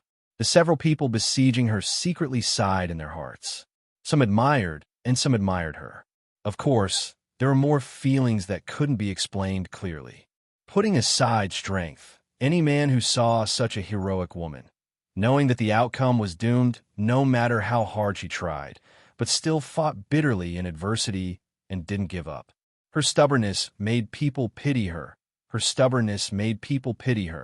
It was a bit similar to a man's protective mentality of a weak woman. It was just a pity that the woman in front of them was never weak. On the contrary, her tenacity was really terrifying. And because of this, the several masters besieging her were even more confused. Finally, Owens, who had the best relationship with Sylvia, shook his head and sighed. Sylvia, listen to my advice. Give up. You can't rush out today. He paused. Seeing that Sylvia didn't respond, he could only continue. Some words are a bit shameless. Well, you can't beat us. You have no chance of winning in a tag team battle. It's meaningless to persist. And you. Before he finished speaking, Sylvia suddenly rushed forward and brazenly waved her spear. She used practical actions to answer Owens's question. "You will die too." Owens hurriedly blocked the spear and quickly retreated. He looked at the person beside him who rushed forward to block Sylvia's follow-up attack. He was stunned and took a deep breath. "Okay, I understand. Well, since it's like this, don't blame me for being ruthless." As if he had decided something, Owens's expression suddenly became serious. The fighting aura around his body surged violently and shone on the spot. Roar! He waved his spear and passed through the two besieging people. He quickly stabbed towards Sylvia. The two masters saw this and couldn't help but be startled. Their current besiegement could already perfectly suppress Sylvia. As long as they spent a little more time, they should be able to see the result of victory. But Owens's sudden outburst, although it looked strong, in fact, it inevitably disrupted their original tacit cooperation. But they didn't think too much about it. They only thought that Owens wanted to take the opportunity to injure Sylvia and capture her alive so that she wouldn't die. So they cooperated and moved out of the battle circle, leaving their positions empty. Pursing her lips, looking at the fighting aura spear that was rapidly thrusting towards her, Sylvia knew that in her current state, she couldn't take it at all. But she didn't have any room to retreat now. She twisted her waist and stepped forward. She also domineeringly waved her spear and swept it forward. "You still want to capture me alive? Haha. Owens, you still don't know me well enough." Before Sylvia finished her thoughts, suddenly, the moment before the two spears collided, she was startled. She looked at Owens, who was close at hand, and suddenly blinked meaningfully. Bang! There was no earth-shattering fighting aura explosion between the two of them. There was only an easy crushing. Then a long spear swung out. "Ouch!" he shouted exaggeratedly. Owens, who was like a dragon before, now seemed to be hit by a speeding carriage. He flew backwards awkwardly and crashed into the left side of the master, who was preparing to assist in the attack. The master was naturally shocked when he saw this. He hurriedly withdrew his attack and forcibly received Owens, who was flying towards him. Bang! Under such a great force, Owens landed safely, but the master was depressed and flew backwards. It happened so suddenly. In a short moment, there was only Sylvia and two other masters left in the battle circle. And the two masters were a little dumbfounded at this time. They were puzzled in their hearts. It shouldn't be, after such a long battle.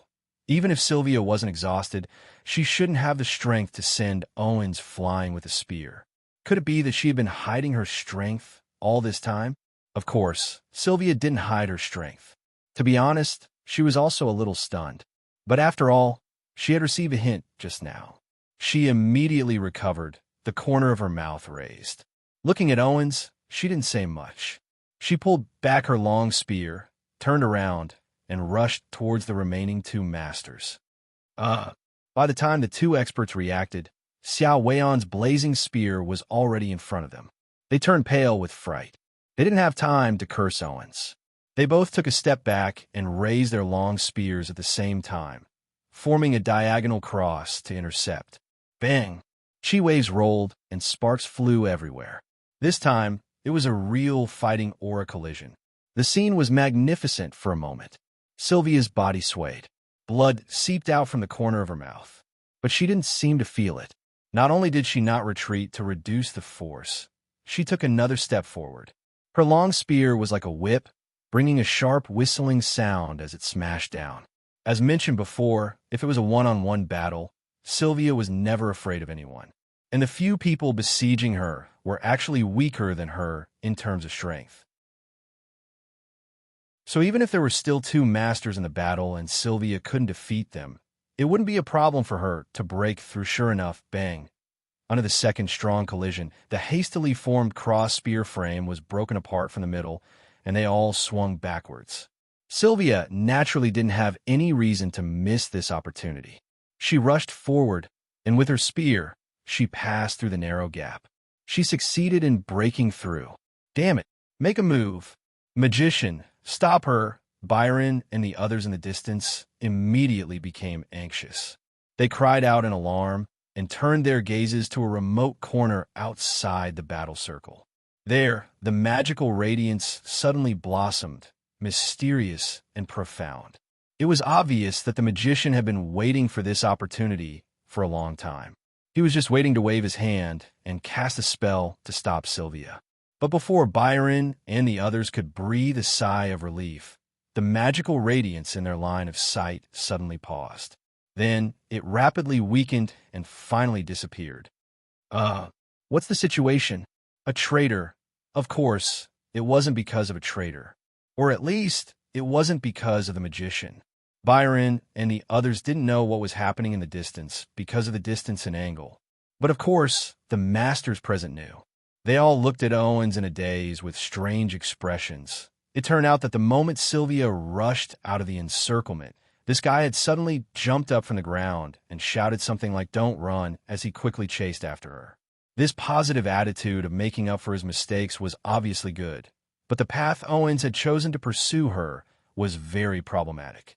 Because he happened to be blocking between Sylvia and the magician had no choice but to abort the spell that was about to be released. No one was a fool. At this moment, the masters naturally understood Owens's intentions. First, he roared and attacked powerfully, forcing two masters to retreat and disrupting the encirclement. Then, he deliberately let Sylvia send him flying, knocking into another master. Finally, he swaggered and blocked the path of magic, allowing Sylvia to be the first to rush out of the encirclement. How is this guy King heartless? He was clearly here to make a cameo out of friendship. Whoosh! A strong wind blew past, and the great magician who had temporarily dispersed his spell soared into the air, leaping over the few silent masters of close combat below and quickly chasing after Sylvia. Rushing out of the encirclement didn't mean that it would be a smooth journey. One had to know that magicians were good at long-range attacks, so even if Sylvia had rushed out, the magician would have the opportunity to intercept her again. Seeing the magician land on the roof of the side hall a few hundred meters away and wave his hand to prepare another spell, Owens couldn't help but raise his head and sigh. He muttered softly, "As a friend, Sylvia, this is all I can help you with, CK." The masters who were about to give chase heard this and stopped in their tracks, the corners of their mouths twitching. This guy actually said it so bluntly? How shameless! On the roof of the main hall, after a bout of exasperation, the bishops finally calmed down a little. There, looking at the place where the magician had landed, a bishop thought of something and couldn't help but be overjoyed. There's still a chance. That's a small plaza. Sylvia won't be able to rush over so quickly. As long as we release a binding spell, we should be able to trap her again. That was the truth. There were many buildings in the church, and there were no obstacles in flying, so the speed would definitely be faster than sprinting on the ground. As long as there were no more problems, this great magician would have a chance to stop Sylvia. Thinking of this, the atmosphere on the roof immediately relaxed, and Byron's anxious expression also relaxed. Looking at the blurry hand gesture in the distance, he couldn't help but subconsciously clench his fists. Hurry! Just as the bishops collectively fell into a collective state of anxiety, they didn't realize that the large group of knights who had been searching behind them had already arrived below them, as if the target they were searching for had already entered this area. If they wanted to trap Sylvia, even if it was only for a moment, using low-level magic would naturally not work. However, some high-level spells required time to chant and draw hand gestures, and this made Byron and the rest extremely anxious. In their current feelings, this was the first time they felt that magic was actually so cumbersome, and that it took a long time to come out. It was really a scam. Finally, following the last hand gesture of the great magician in the distance, streaks of white silk suddenly appeared out of thin air, growing in the wind like the tentacles of an octopus, wantonly extending in the air and dancing enchantingly. Thousand light entanglement. This is good. Perhaps it was because warriors were too direct and crude, but the bishops of the Temple of Light were mostly mages. Byron and the rest were naturally no exception, and in fact their levels weren't low, as they were all great magicians. However, because they had been in high positions for many years and lived like princes, they had already lost their battle instincts. Thus, This time they could only watch the battle from afar and didn't dare to directly participate in the siege of Sylvia. Of course, even if their battle prowess was lacking, their eyesight was still there. After recognizing that this was a high-level binding spell, Byron couldn't help but laugh loudly, his face full of joy. The white-bearded elder on the side also nodded happily. Since this spell has been cast, it means that Sylvia hasn't run out of the plaza. There shouldn't be any problems this time. It's not shouldn't, it's definitely. Byron waved his hand fiercely and said resolutely. Just as he finished speaking, streaks of white silk swooped down from the distance, like countless rays of light from the rising sun. The scene was extremely spectacular. Due to the angle, Byron and the rest were blocked by several buildings and naturally couldn't see the situation after the streaks of white silk swooped down. However, suddenly, the great magician who was controlling the countless streaks of white silk suddenly ran away, and more than half of the streaks of white silk that were swooping down turned around, collectively changing direction, and madly surged towards the roof of the side hall. This sudden reversal of the situation caused the bishops to be petrified on the spot, and they were dumbfounded. Ah, who gave him the right to do this? Damn it, what is he trying to do? Does he want to die? Even someone as shrewd as Byron couldn't help but curse and fly into a rage when he saw that the great magician had suddenly gone crazy and stopped attacking Sylvia. He stepped on the roof tiles and paced back and forth. Damn it, he's dead for sure, definitely dead. Ah, in the midst of his frenzied curses, the ground beneath his feet suddenly became empty, and he cried out involuntarily. Whoosh! Along with layers of green tiles sliding down, Byron instantly disappeared from the roof of the main hall. A few seconds later, thump, thump, thump. The sound of heavy objects falling and the sound of tiles shattering could be heard one after another. Bishop Byron. Someone come quickly. Bishop Byron fell down. Disregarding the chaos here for the moment, on the roof of the side hall in the distance, streaks of white silk were still spinning crazily, like coiling pythons or an inescapable net, as if they were trying their best to lock onto something. And in the midst of this, a figure was constantly moving and dodging like a ghost, always finding space to dodge in the impossible. It was truly inconceivable. Who are you? The great magician constantly wandered around the surrounding eaves, his expression extremely nervous as he stared at the ghostly figure in the white silk, not daring to relax for even a moment. In fact, he couldn't be blamed for being so nervous. Anyone who was concentrating on casting spells and suddenly discovered that someone had silently crept up behind them would feel a chill run down their spine. However, he angrily roared, "I'm your grandfather!" Compared to the great magician's fear, the ghostly figure seemed to be even more furious. I've seen through your temple of light, cheating, wretched peeping. All right, let's not talk about this for now. But I'm King walking my path properly. I didn't provoke you. What's with this sneak attack? Needless to say, this ghostly figure was naturally tanging in, relying on his superb hiding and sneaking skills, extraordinary strength, and a little bit of luck. He managed to rush out of the dense encirclement with great difficulty. But before he could breathe a sigh of relief, he habitually climbed the eaves and leaped all the way here. But he was suddenly attacked by a strong force. A storm of white silk came down, and Tang didn't even know why. And from the other party's blank tone, it was obvious that they weren't here to guard him. His heart was suddenly filled with anger. Today I King. His figure flashed crazily forward and backward, left and right, dragging out a series of dazzling phantoms. Then with a flip of his right hand, a demonic blood light slanted out, instantly cutting off several white silk, and his figure rushed forward. I'm not going to beat you until your face is full of peach blossoms. Seeing that the ghostly figure was constantly approaching, the great magician couldn't help but turn pale with fright. But he didn't have any spare energy to do anything else, because as long as he relaxed his control, with the other party's terrifying speed, he could definitely kill him on the spot before he could fly or cast spells. Don't you King know? The voice was faintly discernible, as if it was real and illusory. But in the next moment, the figure was clearly still dodging the countless white silk, but a face full of anger appeared in front of the magician, and then his line of sight was completely filled with a fist that seemed to be slow and fast. Why are the flowers so red? Bang!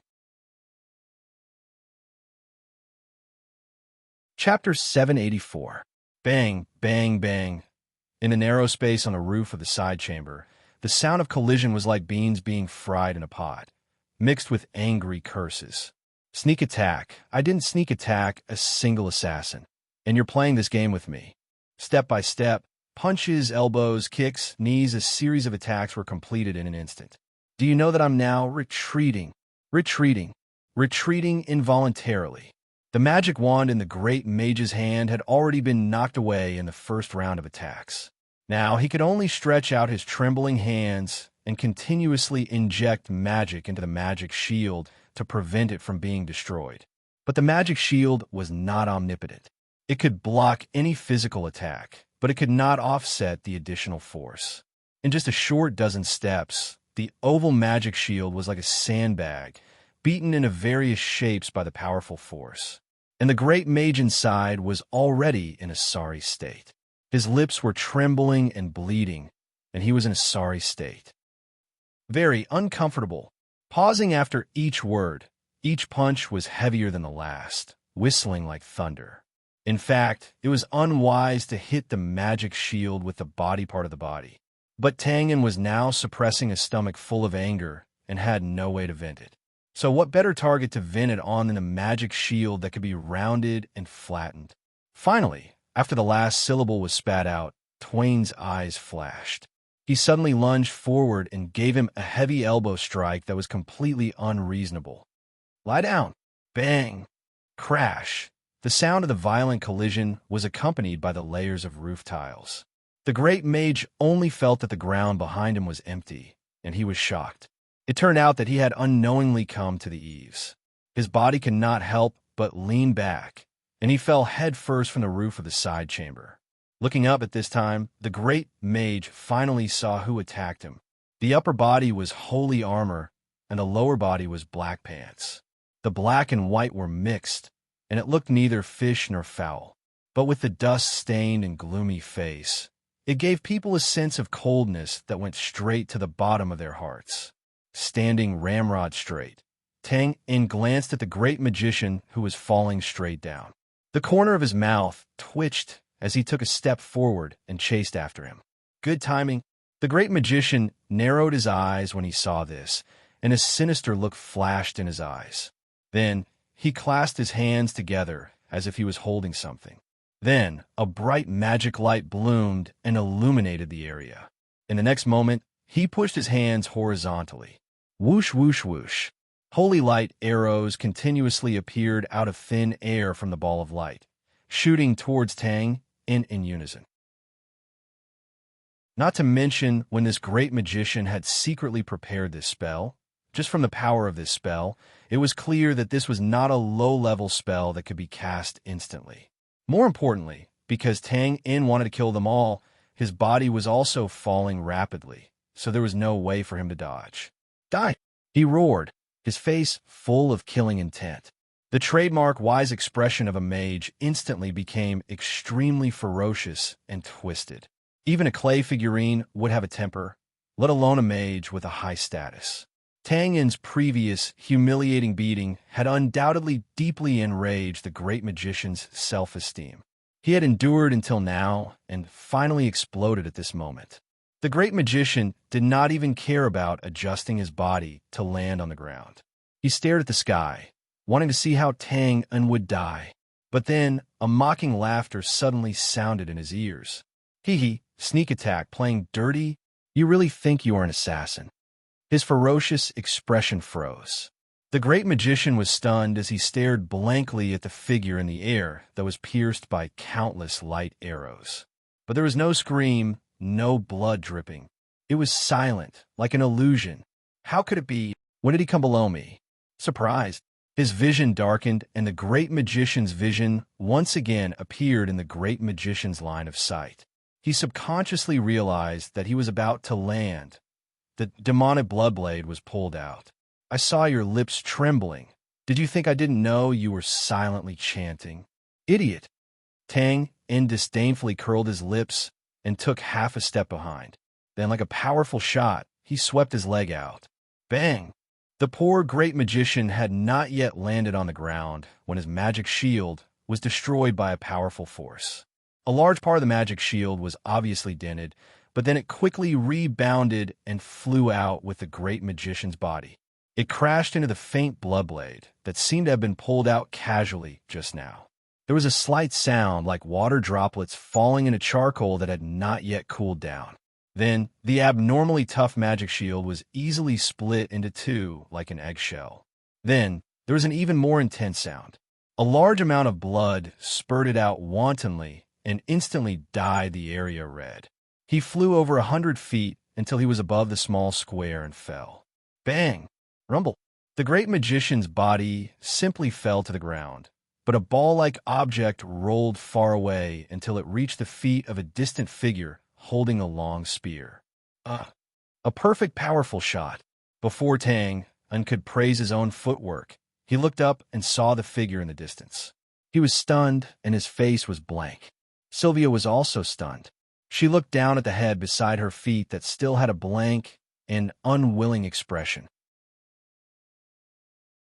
She vaguely recognized that it was a great magician from the temple, and seemed to be the one who attacked her just now. She pursed her lips, looked up, and narrowed her eyes, and met Tang Yin's gaze. Silence. After a few breaths, suddenly there was a boom. The wall around the square was broken from the middle. Dust flew everywhere, and a few figures rushed out quickly. It was Owens and the others. Then they stopped and looked in shock at the great magician, whose head was separated from his body. Then they looked up at Sylvia and turned to look at Tang Yin. For a moment, they were stunned on the spot. The square was spacious, and there was no trace of idle people. The rays of light that radiated from afar were dark and mottled here, revealing traces of peace and quiet. After a moment, he raised his hand and touched his nose. Cough, cough, that... I just came out to be a bystander. You guys continue. Waving his hand, Tang Yin looked like he was crying and laughing at the same time. After saying that, he simply turned around and left decisively. At this time, how could Tang Yin not understand the reason for the continuous roars from before? Obviously, the higher-ups of the Temple of Light were going to make a move on Sylvia. Damn it, I definitely can't get involved in this muddy water. Thinking of this, Tang Yin's footsteps couldn't help but become more anxious. But at this time, Tang Yin, he shouted in a low and angry voice. He couldn't suppress his monstrous killing intent. Tang Yin's original plan was to turn back into Zachary after he succeeded. So, just in case, he naturally sneaked in as himself this time. And Sylvia was naturally very familiar with him. So even if Tang Yin was now covered in dirt and dressed in a nondescript manner, she still recognized him at a glance. Blood surged in anger. Sylvia no longer cared about anything else. She waved her long spear and rushed over. F*CK. You got the wrong person. I'm really not Tang Yin. F*CK, what's going on? Seeing that Sylvia had reacted, Tang Yin's expression suddenly became bitter. He instantly unleashed his maximum speed and ran wildly while covering his face. When Owens and the others came back to their senses, they saw that Sylvia didn't take the opportunity to escape, but instead ran in the opposite direction. They couldn't help but be dumbfounded again. What's going on? Holding his forehead, Owens was speechless and smiled bitterly. My dear lady, even if you don't think about my painstaking efforts, you have to think about yourself. What time is it now? Why are you still thinking about your enemy? I really can't take you anymore.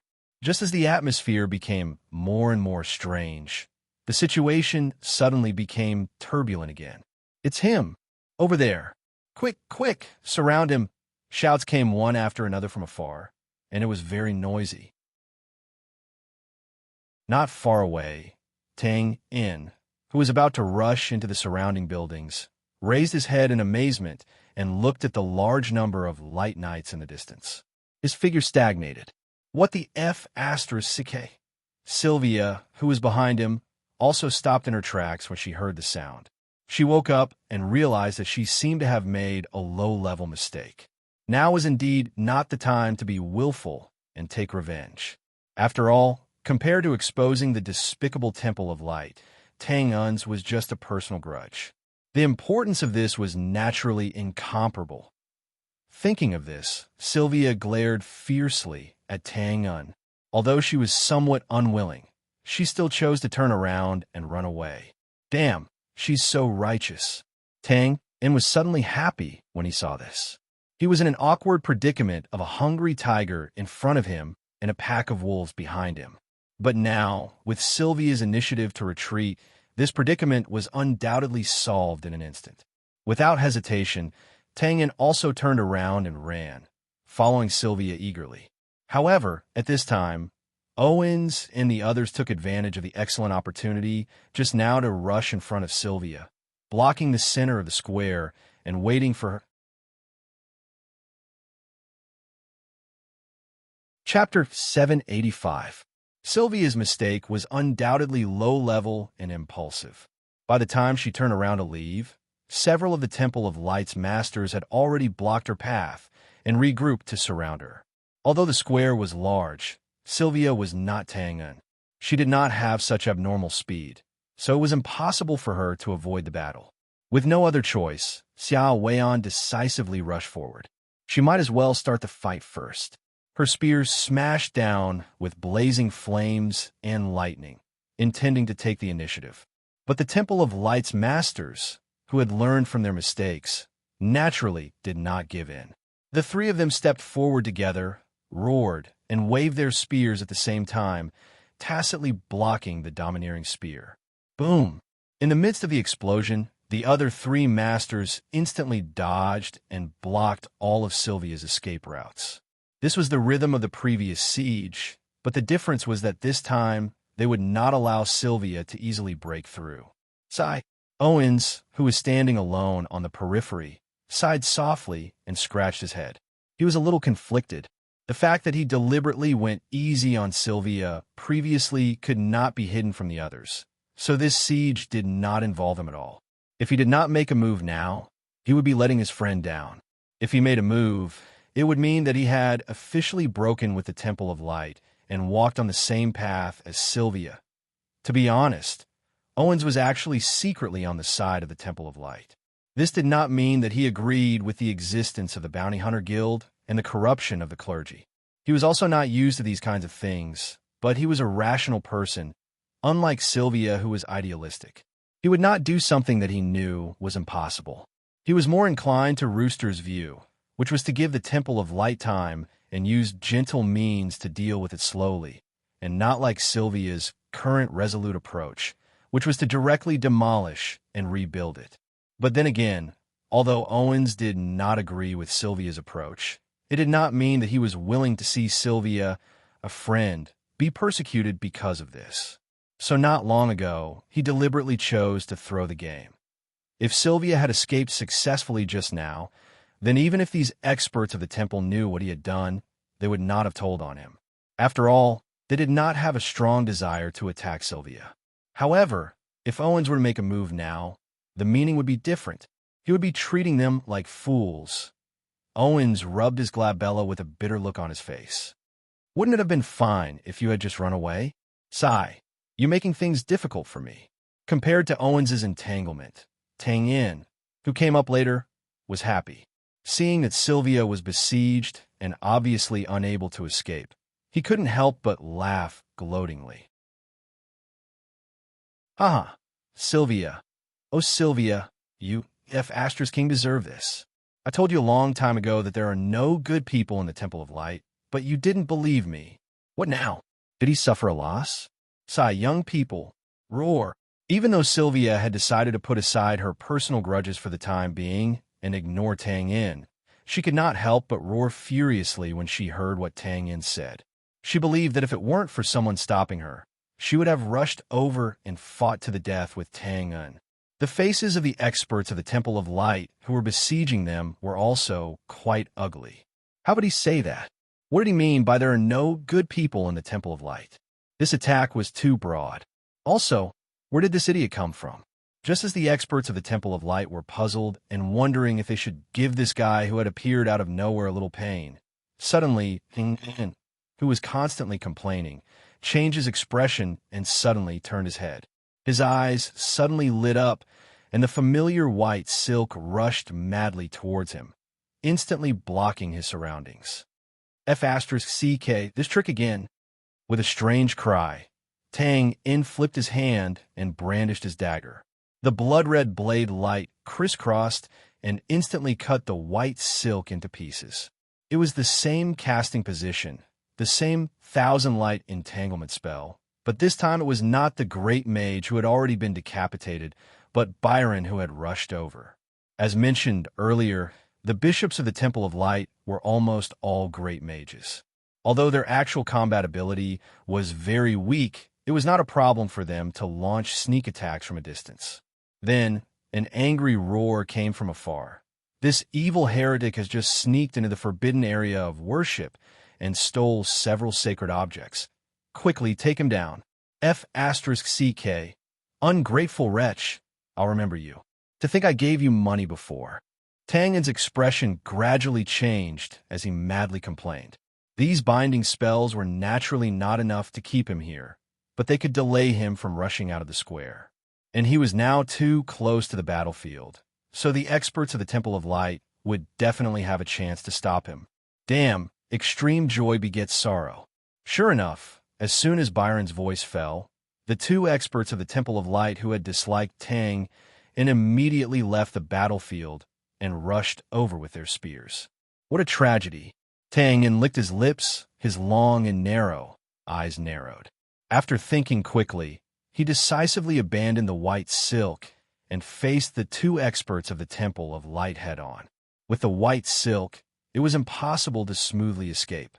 It was better to turn the battlefield to the two experts of the Temple of Light. In this way, to avoid these annoying spells, he only needed to escape from the hands of the two experts.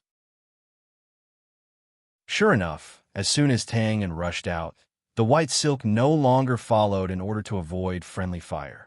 And at this time, the two experts of the Temple of Light were already in front of him. A long roar sounded. Roar!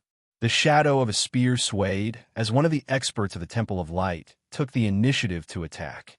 Dozens of almost solid spear rays instantly covered the surrounding area and pressed down with great force.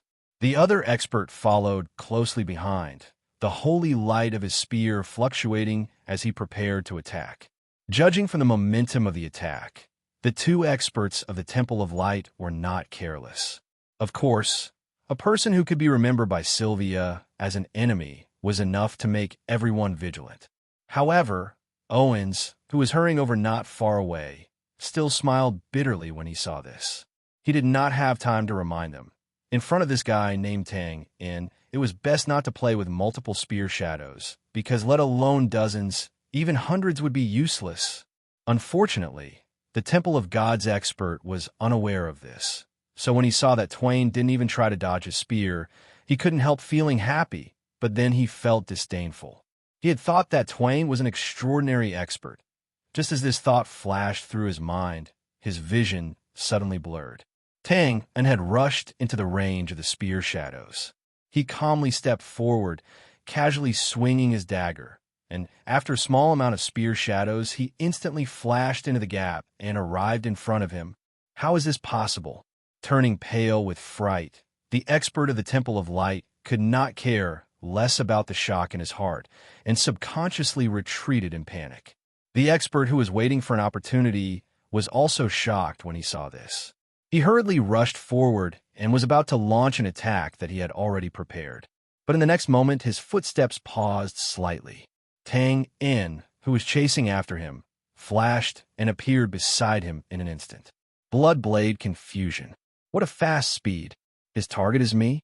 Shocked, the expert of the Temple of Light no longer cared about attacking. He forcibly pulled back his spear and guarded his vital points as if he was facing a great enemy. But, with a chuckle, the figure that had just arrived in front of him disappeared again.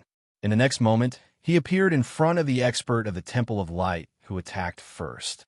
100 blade, light slashes. Damn it! The expert, who had been waiting for an opportunity, could not help but shout in his heart. He could not help but be shocked. The target of Tang Yin's attack had not changed.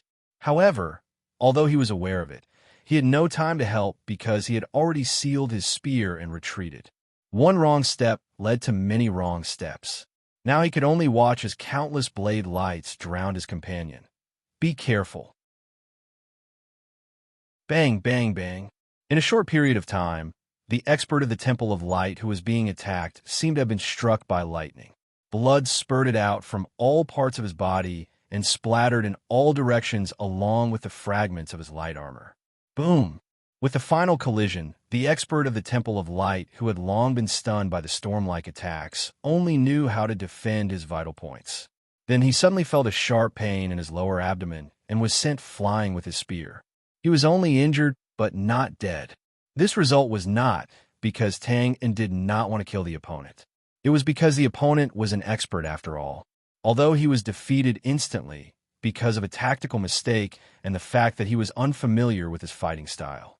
But under the vow to defend himself to the death, it was undoubtedly not enough time for him to kill the opponent on the spot.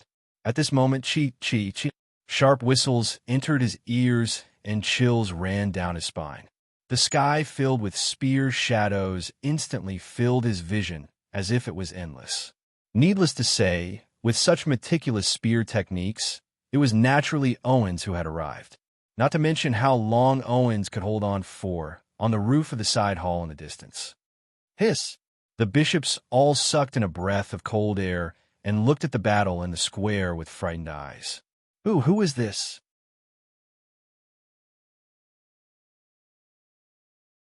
Chapter 786.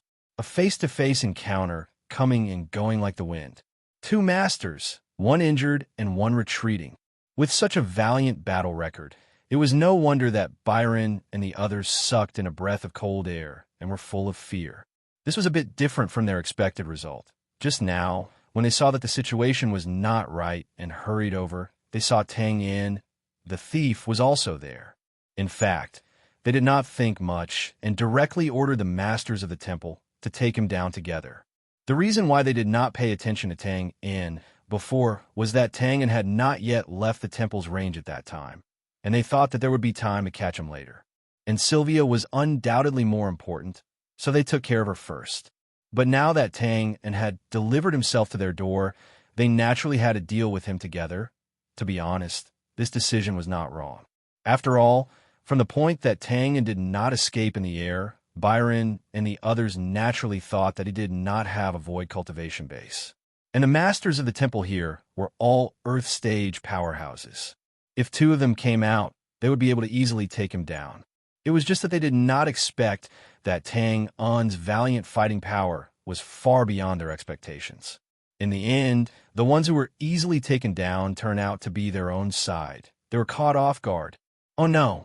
After coming back to his senses, the white-bearded old man did not have time to be shocked. He watched below as Tang Yin got rid of Owen's entanglement in just a few breaths and could not help but exclaim. The previous lack of attention was only because of the primary and secondary relationship. In any case, Tang Yin had also sneaked into the forbidden land of worship and had taken away at least two important sacred objects. So no matter what, they could not let this thief leave. But now, what could they use to stop him? In a small square. Ha! With a long laugh, Tang Yin quickly waved his dagger and killed his way out of the spear shadows that filled the sky. Owens' strength was not weak, and he knew him well. In such a short time, it was undoubtedly impossible for Tang Yin to defeat him. However, Tang Yin did not have this intention. He just wanted to get away as soon as possible and leave this muddy water. If that was the case, it would naturally not be difficult. Soon, under Owens' helpless gaze, the outermost layer of the spear net was broken by the blood-red blade light, and Tang Yin instantly broke out of the encirclement. Grinning, Tang Yin wanted to say something, but in the end, he held himself back. Previously, it was because he had seen Sylvia's misfortune that he had taken too much pleasure in her misfortune. He hadn't been able to restrain himself from drawing aggro, which had resulted in Byron's sneak attack succeeding. With such a precedent, Tang In naturally learned his lesson this time. Without saying a word, he was about to widen the distance between the two of them at full speed. But at this moment, suddenly whoosh, Tang Un's eyes lit up as a tyrannical spear light rapidly approached him. Tang Un's eyelids instantly twitched. Damn, are you crazy, huh? He paused for a moment before realizing that Sylvia's target wasn't him. She was merely borrowing the momentum of the spear to rush over. Huff! Standing 10 steps away, Sylvia leaned on her spear and gasped for breath.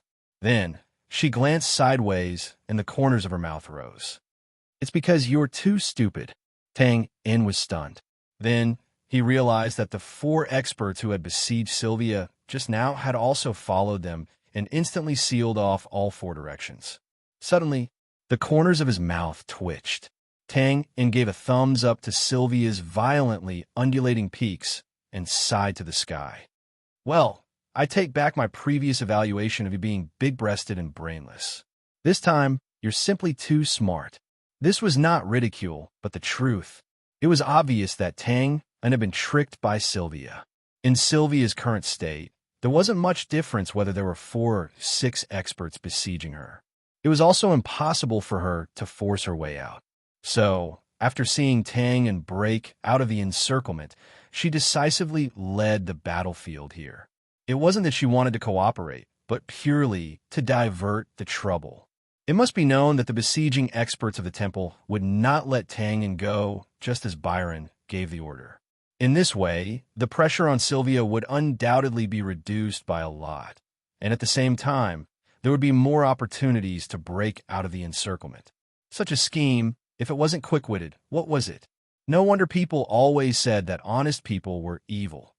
Who would have thought that Sylvia, who had always been upright, would actually use such a wicked trick one day? With a wry smile, Tang In, who was unjustly implicated, shook his head and was speechless.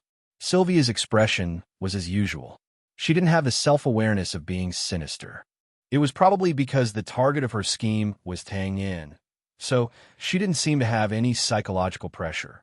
And just as Tang Un was in a daze, the surrounding experts had already taken their positions, including Owens and the injured martial artist just now. There were a total of 7 experts of the temple. The lineup could be said to be luxurious. Taking a deep breath, Tang In thought for a moment, looked at Sylvia a few steps away, and asked, "Cooperate?" A total of 7 Earth Stage martial artists, and it was a head-on confrontation. Even if Tang In's strength had improved a lot recently, he still didn't have the ability to rush out in a short time.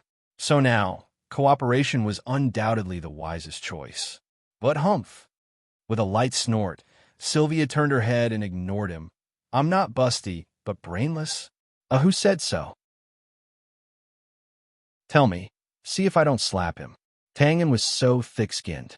He was only stunned for a moment, then rolled up his sleeves and put on a righteous look.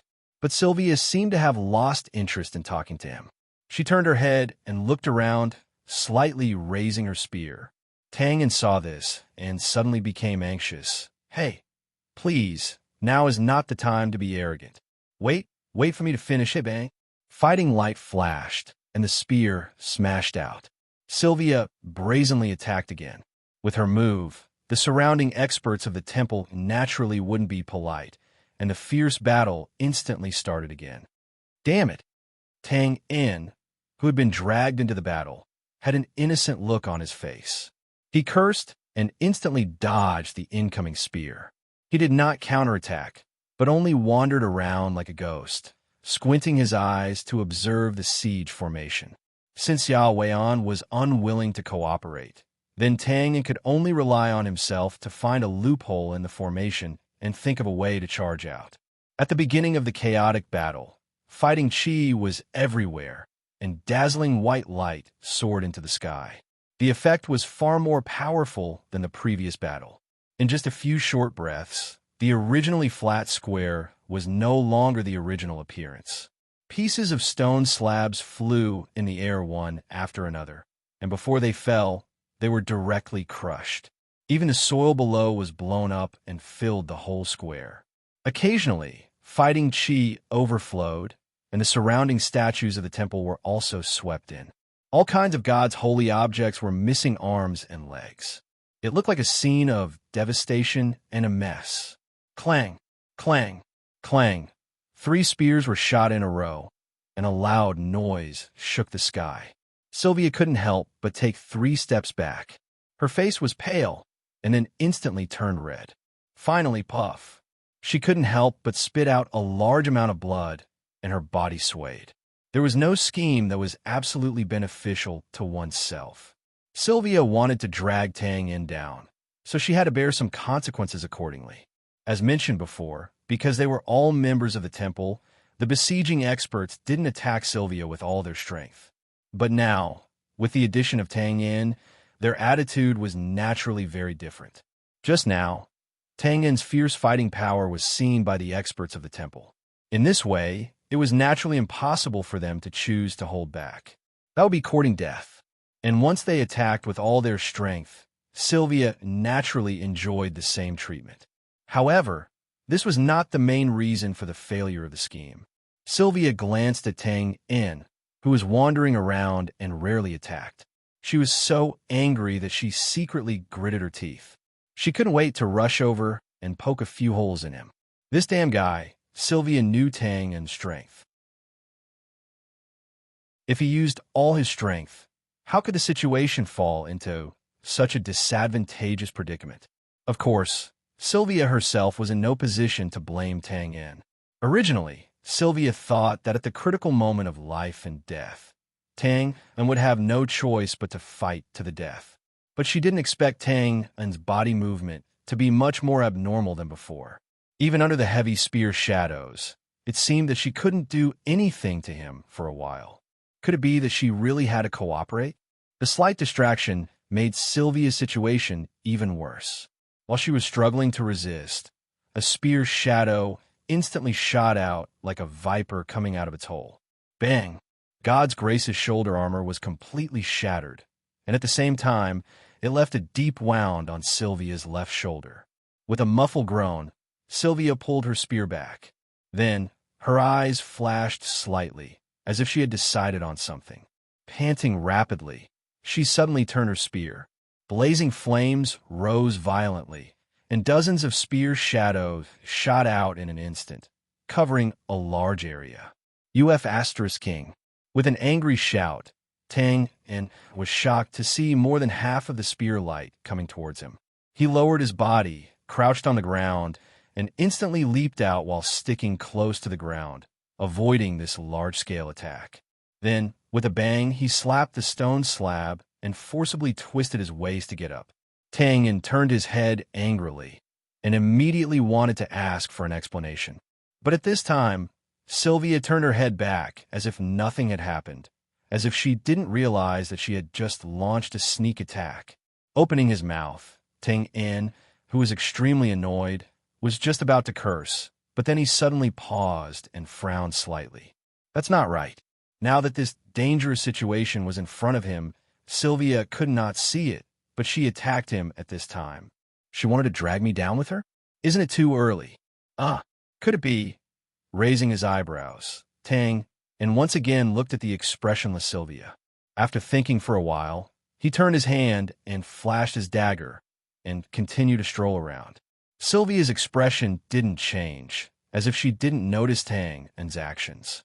She just suddenly pursed her lips, tightened her grip on her spear, and stepped forward with an indomitable and tragic momentum. She directly smashed her spear. Whoosh! The 2 experts of the temple naturally didn't dare to be careless. At the same time, they roared and raised their spears to parry. Boom! There was a violent explosion, and the ground trembled slightly. If they were close enough, they could even feel the sourness in their teeth. Unsurprisingly, just like the scene that had been repeated countless times before, Xiao Weian's spear didn't bring much trouble to the 2 experts of the Divine Temple.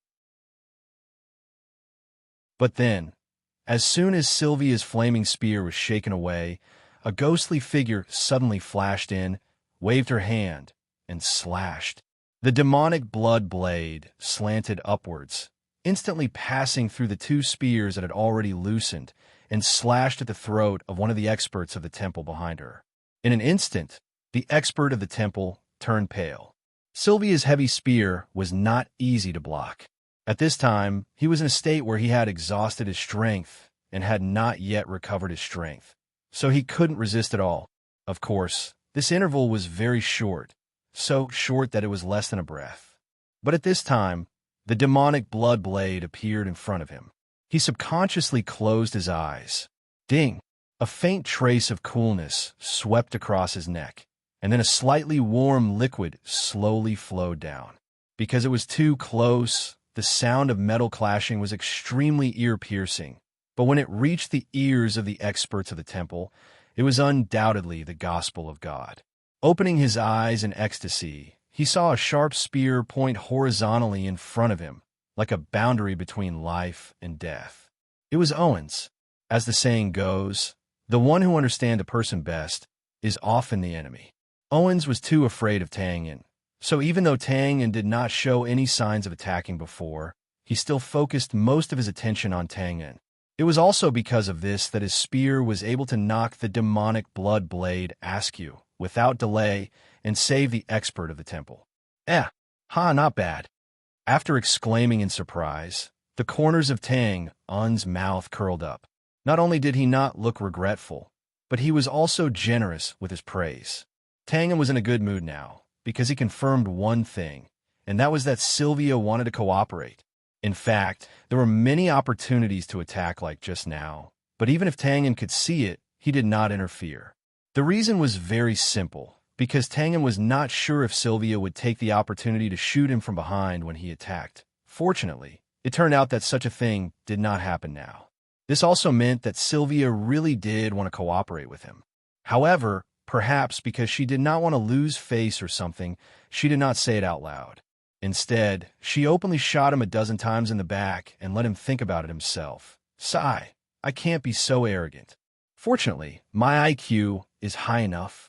Tang-un wiped the cold sweat from his forehead and secretly rejoiced in his heart.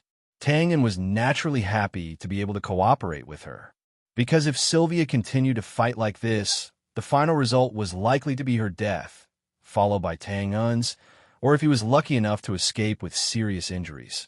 The latter was not much different from dying on the spot. After all, this was Holy Light City, the headquarters of the Northern Temple of God. Tang-in, who was seriously injured, could not escape far. Of course, seeing that Tang-in reacted so quickly, Sylvia was undoubtedly in a good mood. Although cooperating with Tang and made her feel as uncomfortable as if she had swallowed a fly. Thinking that she still had an important mission, she temporarily endured it. After thinking about it for a while, although they did not say it out loud, the two still resisted the strong urge to stab each other when they got closer. In this way, this tacit cooperation agreement was reached. The besieging masters of the Temple of God naturally did not know that this cooperation agreement was reached in an instant. They only suddenly felt that their hands and feet were tied when they fought again, and the pressure multiplied. Furthermore, this pressure was still increasing. It seemed to be boundless, terrifying, and shocking. One was direct, straightforward, and domineering. The other was ghostly, agile, and awe-inspiring. In a sense, Tang-in and Sylvia were the same kind of people. Both of them pushed their fighting styles to the extreme in their respective fields. And this kind of style reaction in a real battle and in a cooperative state could be said to be terrifying attack. Sylvia waved her spear back and forth, opening and closing wide. As long as she made a gap, even if the gap was very small, Tang-in could take advantage of it and follow up with a strong momentum to give a sure-kill blow. And if Tang-un was the main attacker, his attack speed would increase tremendously. Under a round of storm-like attacks, the masters of the Temple of God were often dazzled and tired of dealing with it. At this time, Sylvia's heavy spear, which carried the power of thousands of caddies, smashed down like thunder. It was like a hammer that made the final decision and shook the world. Defense. Sylvia. This really had nothing to do with her. Sylvia had always been attacking instead of defending. It was really a waste of talent to let her specialize in defense. Therefore, the work of defense was done by Tang In alone. This was not difficult because Tang In's strength was speed and body movement. With a dagger in hand, he flashed like a ghost. The spears that were attacking from all directions could not get within 3 feet of Sylvia. As for Tang In's own safety, when those masters of the Temple of God could distinguish between the real body and the illusion, this problem could be considered again. Both attack and defense could be said to be perfect. They went to extremes, but all roads led to the same goal. It was an extremely strange scene. They obviously wanted to kill each other, but they were also the most suitable partners. This strange feeling of contradiction and compatibility even made Tang In and Sylvia a little confused, helpless, and addicted. Tang In had never felt that a battle could be so effortless, so smooth that it was a complete mess. Sylvia had also never felt so at ease. There was no need to worry about safety. She only needed to attack to her heart's content. The more they fought, the more tacit the two became. Involuntarily, both of them muttered in their hearts. What was going on? Why did they cooperate so well? This feeling, friend? Confidant? In a trance, they looked at each other, paused, curled their lips, turned their heads, and snorted softly. Illusion? It must be an illusion. In fact, it was still the same sentence. The one who was most familiar with a person would always be the enemy. In the previous few months of pursuit, Tang In and Sylvia had fought hundreds of times, big and small, and they were almost sick of fighting. Whether they were willing or not, their consciousness was instinctively familiar with each other. They knew the strengths and weaknesses of each other, knew to what extent each other could do, and knew what situation was best for each other to display their strength, familiarity, and tacit understanding. Complementing each other's strengths naturally made their cooperation smooth. Of course, it had to be said that because of the estrangement in their hearts, it was undoubtedly impossible to achieve the effect of perfect cooperation. But even so, it was enough to make the besieging masters of the Temple of God complain and puzzled. The strength of these two people was obviously not much higher than their own. How could they be more terrifying than a void-level martial artist when they cooperated? Perhaps only Owens could understand this problem a little. His attack style was similar to Tang In's. He had also tried to cooperate with Sylvia before, and the effect was good. And this tacit combination was actually just Twain, who was stronger than him, taking over his position.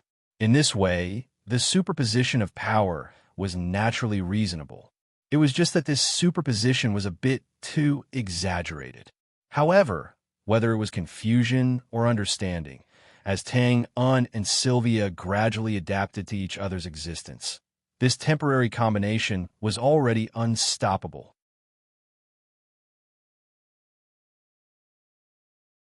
Chapter 787. It was always said that the strength of a team was greater than that of an individual. In fact, this sentence was only relatively true. The power of a well-coordinated team was naturally greater than that of an individual. But if the strength of a team was uneven and the relationship between the two teams was scheming against each other, it would only drag each other down, and the final result would be too horrible to look at. Tang In and Sylvia's strength were similar. Although their relationship was as deep as the sea, both of them were smart people. They knew when to cooperate and when not to be willful. In this way, this temporary team of tacit understanding became decent, and the terrifying power they displayed could be said to be a perfect level. Of course, the strength of the besieging experts of the temple was also similar. There was no conflict of principles between them. Even if they were not on good terms before, it was enough to form a qualified team now. What's more, there were 7 of them. Perhaps the only explanation for this was that people were different from each other. For example, 7 hungry wolves might be able to defeat a lone lion. But if there were 2 lions with tacit understanding, then the 7 hungry wolves could only hide. It was not a very appropriate analogy, but it was the most realistic portrayal of the battle at hand. Smoke and dust billowed in the devastated square. Suddenly, the fighting aura surged, and the blazing flames instantly soared. A heavy spear drew a semicircle arc in the air, stirring up the rolling wind and thunder. It was lifted high and smashed down heavily. Retreat! Thunder roared. Boom! In the narrow space, an explosion roared. The fighting aura of the same attribute suddenly collided. First, it gathered at a point and was compressed to the extreme, and then it exploded. Waves of space ripples visible to the naked eye constantly reverberated, and the surrounding dust was swept away in an instant. The uneven ground was once again plowed, and it was a mess. Puff! Puff! As soon as it hit the ground, a large amount of blood mist spurted out.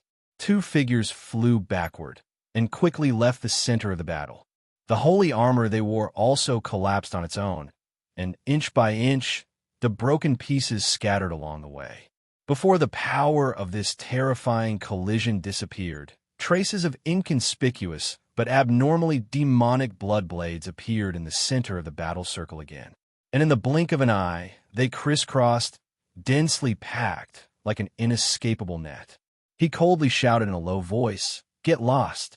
Unlike Sylvia, Tang wasn't as courteous to these temple experts blocking his path. It could be said that if he had not taken Sylvia's mentality into consideration and maintained this fragile cooperation, Tang would have had the opportunity to kill them on the spot. Hiss, hiss, hiss, hiss. The dense blood blades spun quickly, like fish swimming in water. Some of them were blocked by the net of spears, and clanging sounds could be heard. However, even more of them were still seeping in through the gaps. It didn't possess the extraordinary might that shook the heavens and the earth, yet the effects it brought about were superior. Hiss, hiss, hiss, hiss. Numerous strands of blood sprayed violently into the sky, and it instantly dyed a large area in the surroundings red while the smell of blood was strong and pungent. Three figures flew out of the battle almost at the same time. Aside from the fatal injuries, their bodies were like broken water bags that were riddled with holes, and blood kept gushing out. He shook his head lightly and seemed to be slightly dissatisfied with this outcome. However, Tang knew when to stop, and his figure flashed as he instantly left the spot. Behind him, Sylvia, who had regained her strength, stepped forward and tacitly filled the gap. She waved her spear and simply stabbed forward. Break! As soon as he finished speaking, Owens, who had managed to hold on until the end, smiled bitterly and took the initiative to withdraw his spear and retreat. The other expert of the temple also knew that the situation was hopeless. He shook his head in frustration and also retreated. There was a loud laugh. Finally, Tang and Sylvia rushed out of the encirclement at the same time. At this time, many knights had gathered around the square. The two of them did not stop at all and looked at each other. East, west. They paused. The buildings in Vatican City were densely packed. No matter which direction the temple was in, the terrain was extremely complicated. However, relatively speaking, there were more buildings on the east and west sides. It was obvious that Tang and Sylvia had the same idea. They both wanted to use the complicated terrain to get rid of their pursuers, but their choices were somewhat different. East. Tang insisted on his own opinion and explained briefly. I'm a professional. Then, without further ado, he turned around and ran. Sylvia could not help but frown when she saw this. However, she had to admit that Tang's escaping skills were definitely at the professional level. The fact that she had chased him for several months without success was a clear proof of this. She pursed her lips and followed him. Now, they had just rushed out of the encirclement of the experts. They had not even left the temple, let alone slipped out of Vatican City. Therefore, they still needed each other's existence now, and this cooperative relationship would naturally continue to be maintained. The surrounding knights who had just arrived and had not yet had time to get into formation naturally could not stop Tang and Sylvia. From afar, a ray of light from the spear could easily open a gap and pass through easily. However, Tang, who was leading the way, did not dare to be careless. After all, this was the northern temple, the place where the clergy gathered. If they did not rush out quickly, these inconspicuous knights could overwhelm them with numbers alone. Damn, why is this stupid temple so big? Tang Yin, who was running wildly to deal with the endless stream of knights, raised his head and looked at the temple buildings in sight. He could not help but curl his lips and complain. Sylvia was a little slower. Coupled with the fact that she had consumed a lot of energy earlier, she was now gritting her teeth and following behind. Stop talking nonsense. Huff. If we keep going, when the temple mages come out, huff, we won't be able to leave. Temple mages? Rushing into a remote path, Tang Yin raised his eyebrows in surprise and opened his mouth to say something. Suddenly, the gloomy twilight receded in an instant, and the sight before them was bright. Pausing, Tang Yin narrowed his eyes and looked up. Sylvia also narrowed her eyes as well. It was close to dawn, and the sky was naturally endlessly dark. Only a few stars were still flickering in a half-dead manner. While the weather tomorrow should not be too good, well, that was not the main point.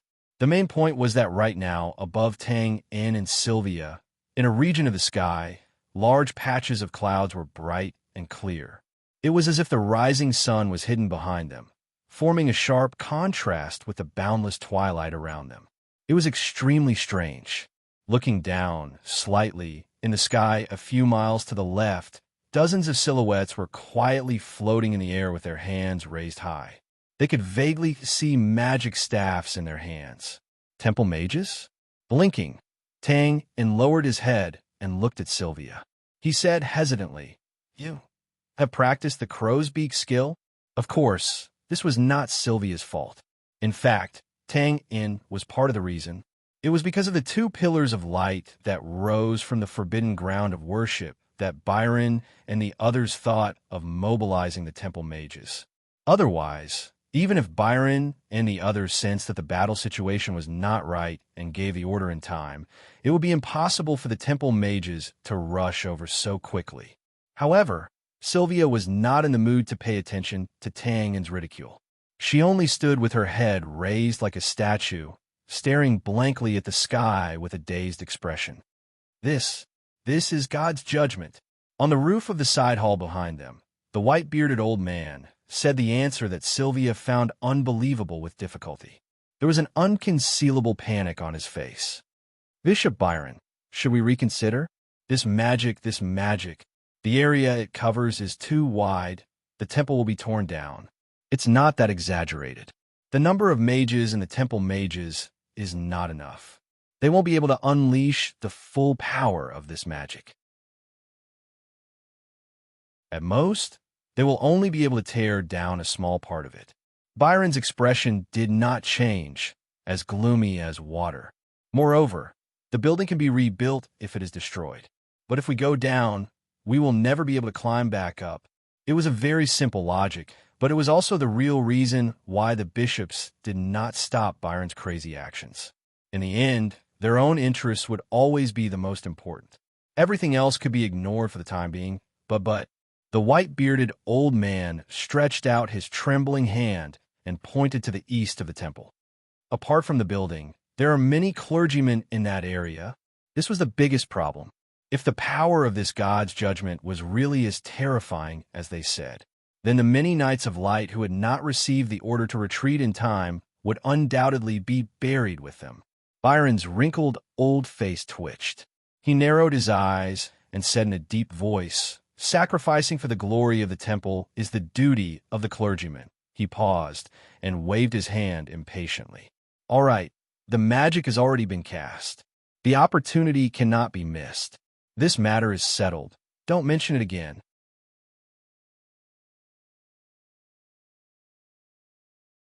Chapter 788. Outside the temple. As it became more and more chaotic, more and more believers gathered. But the quality was still good. Although most of the knights had been transferred back, the believers did not violate the rules and trespass. Of course, this did not mean that they did not have doubts, especially after the strange phenomenon in the sky. Someone was the first to discover it and looked up in surprise. What is that? It's dawn. Are you kidding? Have you seen the sun come out directly from the sky? That's true. There was a lot of discussion, and there were all kinds of guesses. But one thing was certain, and that was the explanation of learning from each other that the knight said before. Now, almost no one believed it. Of course, there were always a few overly brainwashed fanatics who did not give up and help to explain, and then look for the knight to confirm. Excuse me, is this also the content of the learning from each other? Yes, yes. Oh, I knew it. The sky, this. Well, how did it happen? It's a learning from each other.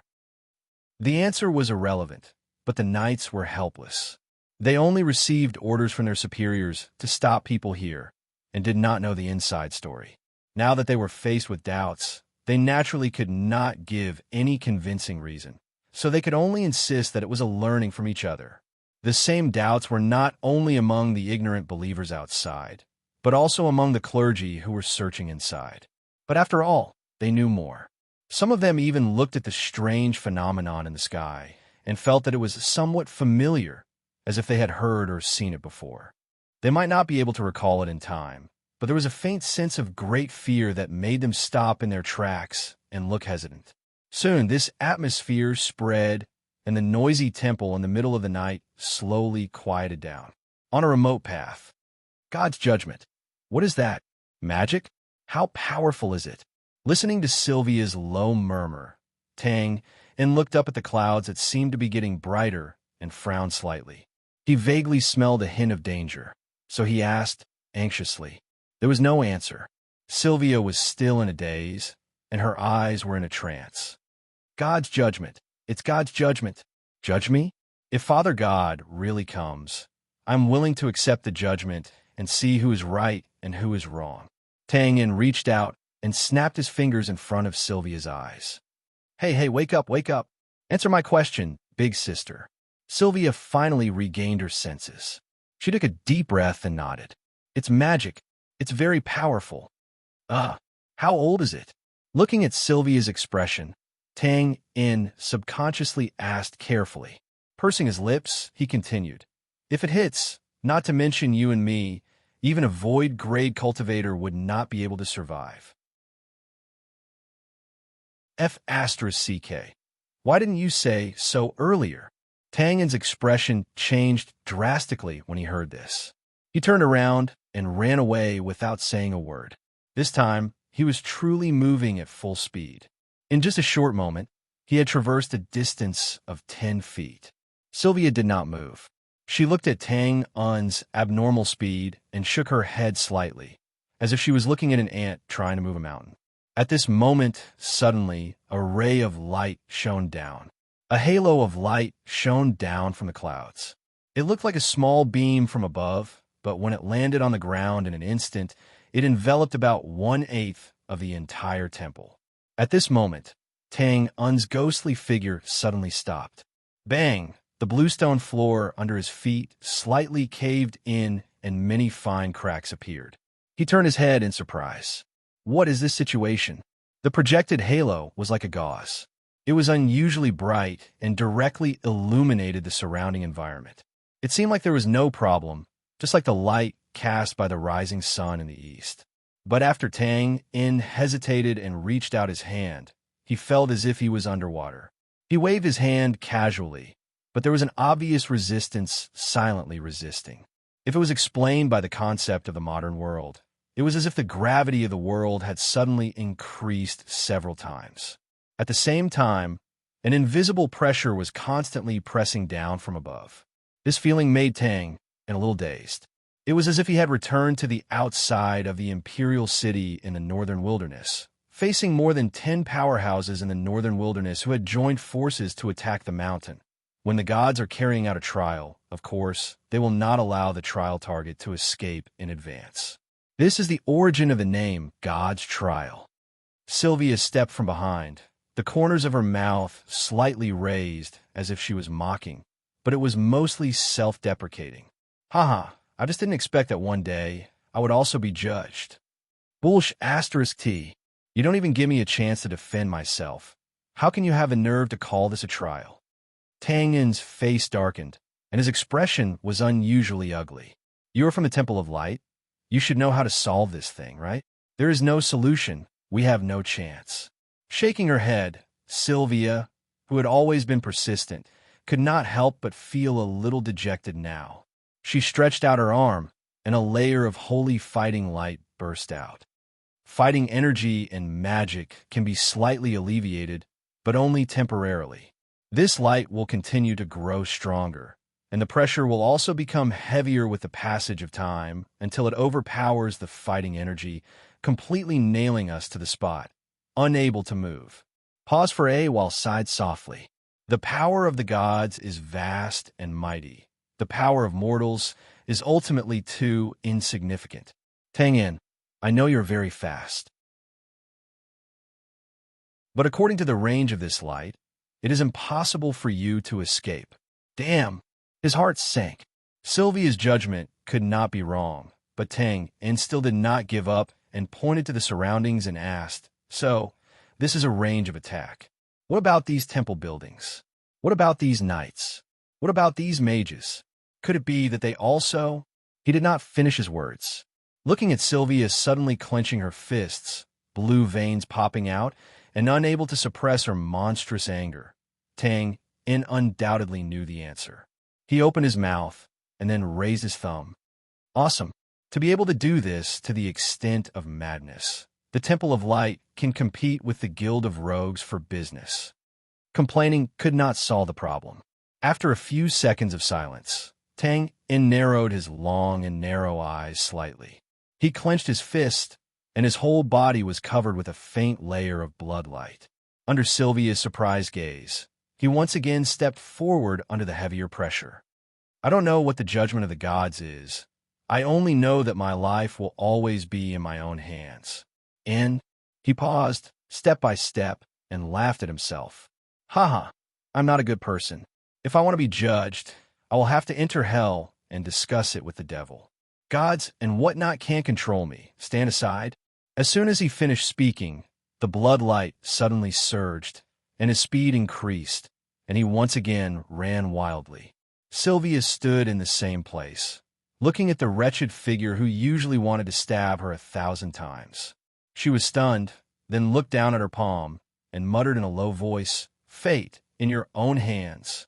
There was no answer, but after taking a deep breath, she swung her long spear, and the blazing flame instantly surged. She heavily tapped the ground behind her, and with the help of the force, she suddenly jumped out and chased the figure in front of her. This guy still deserved to die, but it seemed that he was not without any redeeming qualities. The situation after that was just as Sylvia said. In just a short 5 minutes, the surrounding gauze gradually thickened, like a fog. Tang Yin's speed also became slower and slower. No matter how much blood chi he released, there was always an irresistible, supernatural force that pressed down heavily and instantly covered the blood chi. Huff! Huff! It was only a few thousand meters. Normally, Tang Yin could easily cross it in a few minutes. But now, he had taken more than 5 times the time, and he was sweating profusely and panting like an ox. He was in an abnormally sorry state, as if he had lost all his strength. Squinting through the mist, he seemed to have seen something, and pointed at it and laughed loudly. Ha ha huff! You're an idiot! You fought so hard for the glory of the temple, huff. In the end, you were betrayed by your own people, ha ha. Is there any point in saying this now? Looking at the clergy not far away, who was basically nailed to the ground, Sylvia, who was a few steps behind, let out a turbid breath and asked with curled lips. Perhaps it was because their powers came from the same source, but the pressure on Xia Weian was obviously lighter than on Twain. But Twain was faster, and the two of them fought to a draw. Of course it's interesting. Tang Yin glanced at him from the corner of his eyes and did not stop in his tracks. With a look of righteousness on his face, he said, "Prisoners on death row can still get a good meal before they go to the gallows. Phew, can't I have a taste?" As soon as he finished speaking, there was a surprise sound. Ah! Then, a long spear was handed over from behind. Damn it! Sensing a strong wind coming from behind, Tang Yin subconsciously stepped to the side to avoid it, then turned around and was immediately angry. Are you F asterisk king crazy? What time is it now, and you're still playing with your hand? Why are you pointing? I'm just having a taste. So what? You're still pointing? F asterisk CK, you still want to fight? With a torrent of questions and curses, Tang and then found the target that Sylvia insisted on pointing at. He subconsciously lowered his head, and the knight's armor on his upper body had long been tattered, and now wisps of black gas were constantly emerging from the broken parts.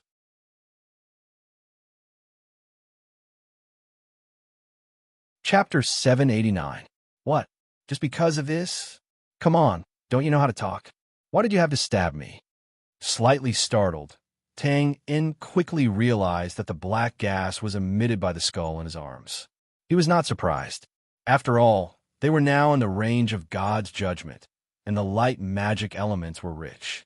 This skull, which did not look like a good thing, would naturally react. However, Sylvia kept staring at the wisps of black gas. She frowned and said thoughtfully, "You have something evil on you." Touching his forehead, Tang In was speechless. "Sister, you are my sister. Even if you have a strong sense of justice, you have to know when. Not to mention something evil. Even if a demon were to stand in front of you, you would have to protect your own life first, right? No, this evil thing. No."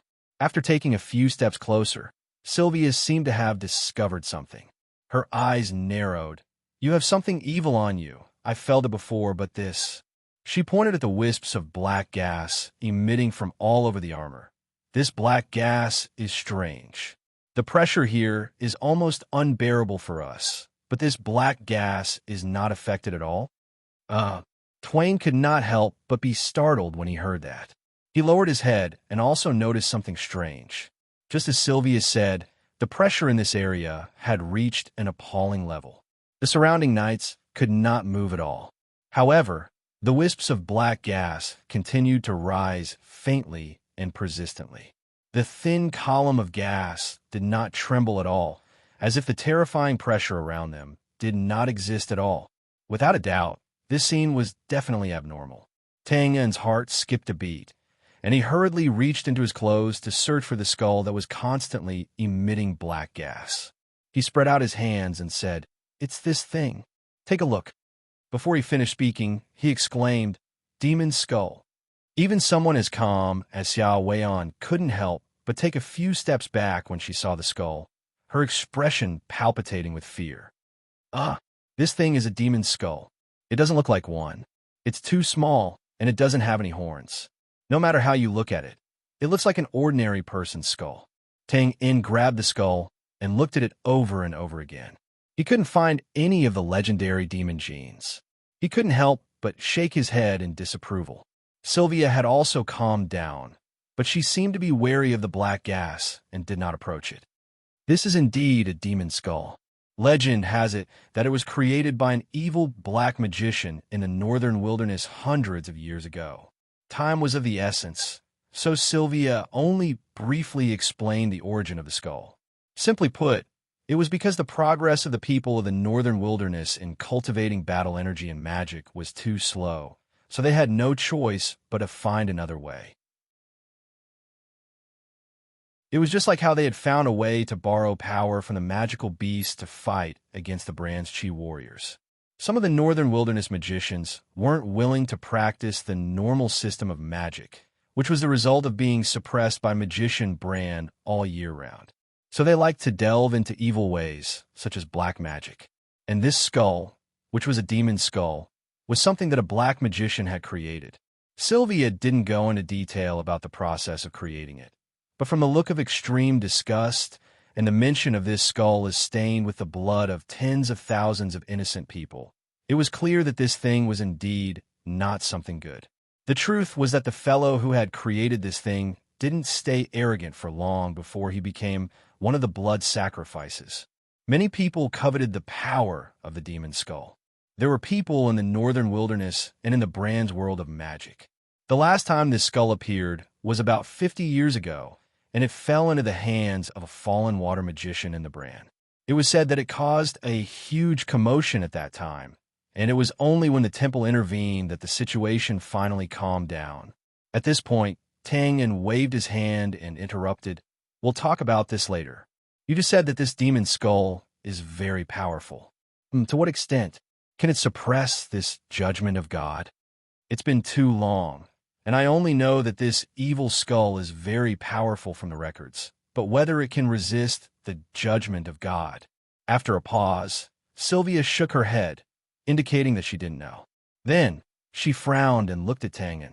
Actually, I originally thought that this demon's skull had been destroyed by the temple. I didn't expect it to be in your hands.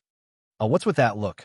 Looking at Sylvia's, I knew you were this kind of person look, Tang grimaced as if he had a toothache.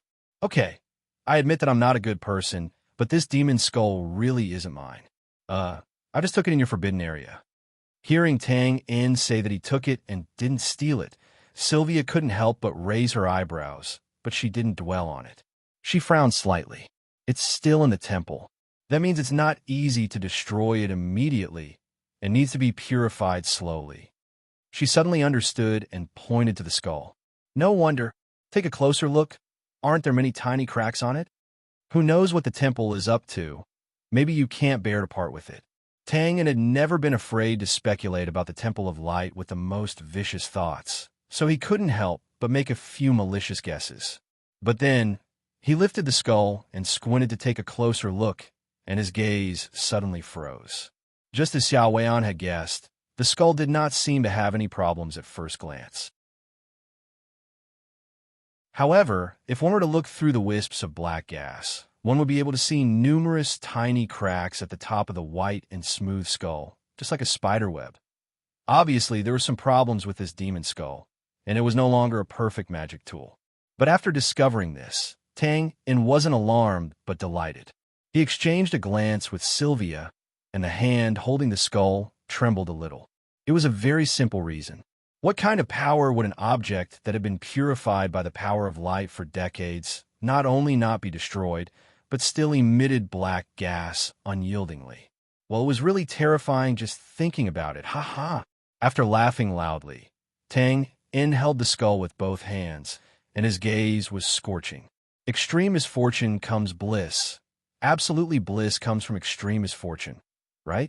After a night of bad luck, he didn't expect that the thing he casually took would become his only life-saving straw. What kind of heaven-defying luck was this? After the ecstasy, Tang licked his lips and hurriedly raised his head to ask, "Oh, right, how do I use this thing?" As soon as the words left his mouth, Tang knew that he had asked the stupidest question possible. Demon Skull. You could distinguish between good and evil just by hearing the name. How would Sylvia, an official head knight of the Temple of Light, know how to use it? But this didn't dampen Tang's enthusiasm. He held the skull tightly and laughed foolishly. It doesn't matter. When an attack comes, I'll just throw this thing over. Ha! I'm really a genius. It had to be said that Tangen's method seemed crude and reckless, but it was also the most suitable method. Since he didn't know how to use it, he might as well let this demon skull do its job. After all, it was only under the illumination of the light magic elements, but it was still emitting black gas at an accelerated rate. No matter how he looked at it, it was definitely not a good thing. At this moment, Sylvia looked at the demon skull and pursed her lips. She looked a little hesitant, but still said, "This demon skull. Let me use it when the time comes." Tang was stunned at first, but then he saw Sylvia's somewhat reluctant expression and reacted instantly. A mocking smile appeared at the corner of his mouth. You have good intentions, but it's a pity that they don't appreciate it. And now they're slandering you and trying to kill you. No one knew how much power the demon skull had left. But looking at the way it was emitting black gas, Tang and Sylvia had a lot of confidence in it. In this way, they could only wait for God's judgment to descend. And looking at the strange phenomenon in the sky, this attack should be coming from the sky. It was also because of this method of attack that it was worth talking about the knack behind it. If the demon skull and God's judgment collided in midair, then even if there was an impact on the temple below, the impact should be very small. But if the collision happened not far above the temple, then the result of these large and small buildings, especially the clergyman who couldn't move, was imaginable. After a moment of silence, Sylvia's expression dimmed, but the determination between her eyebrows was still persistent. "They're just being deceived. This is my own matter. Are you going to give it to me or not?" Perhaps it was because she didn't often ask for help, or perhaps it was because she was especially targeting Tang Yin, but Sylvia's tone was a little stiff. "Oh, watch your tone. Head night, Sylvia. This is not the attitude of asking for help." Tang Yin turned the demon skull in his hand with a lazy expression. "It's not easy to get such an opportunity. If I don't take advantage of it, I'll feel bad about it." Clenching the spear in her hand, Sylvia's eyes flashed with anger, but then she took a small breath and bowed slightly. "Tang Yin, Your Excellency, I beg you to give me the demon skull to use. For this, I'm very grateful." TSK, what's the matter? You look so bitter and hateful. Do you want to bite me, or what?" Smacking his lips, Tang Yin shook his head with obvious dissatisfaction. But feeling the sudden burst of coldness, he touched his nose and waved his hand. "All right, it's just SOSO. You crossed the line. Don't be in a hurry to thank me. I'm not done yet." After thinking for a while, he snapped his fingers. "How about this? Swear by the god of light and promise me 3 things, and I'll give you the demon skull to use." "No." Without thinking, she flatly refused. The conditions were too broad, and Sylvia naturally wouldn't agree. Tang Yin shrugged indifferently. "Oh, then there's nothing to talk about. It's a pity that the exquisite buildings and the innocent knights have been deceived, sigh." Sylvia pretended to sigh, and the veins on the back of her hand twitched. Finally, she said in a dull voice, "If you want me to go against my faith, then don't mention this condition. Also, I'll only agree to 1 condition at most." "Faith? Ha! I'm not that bored and I'm not that stupid. It's better for you to take the initiative to go against this thing." Tang Yin whispered the last sentence to himself. He waved his hand and raised his eyebrows. "Ha! I didn't expect you to be so good at bargaining. All right, I'll give you face, just 1 condition." This was actually the result that Tang Yin expected. With Sylvia's character, it was impossible for her to agree to these 3 conditions. Of course, in a negotiation, pulling up the price and then sitting on the ground to pay back was the usual strategy. Sylvia nodded. "What condition?" "Well, pull up your ears and jump around like a rabbit for me to see." "Ah." Tang Yin's expression changed, and he quickly retreated. Because of the mountain-like pressure on his body, his movements were no longer ghostly, and his dodging movements were very slow, as if they had been broken down. Fortunately, Sylvia's spear was the same. Not only was its speed slow, but its blazing fighting aura was also suppressed to an extremely weak state. In the end, Tang Yin dodged in a panic and waved his hand repeatedly.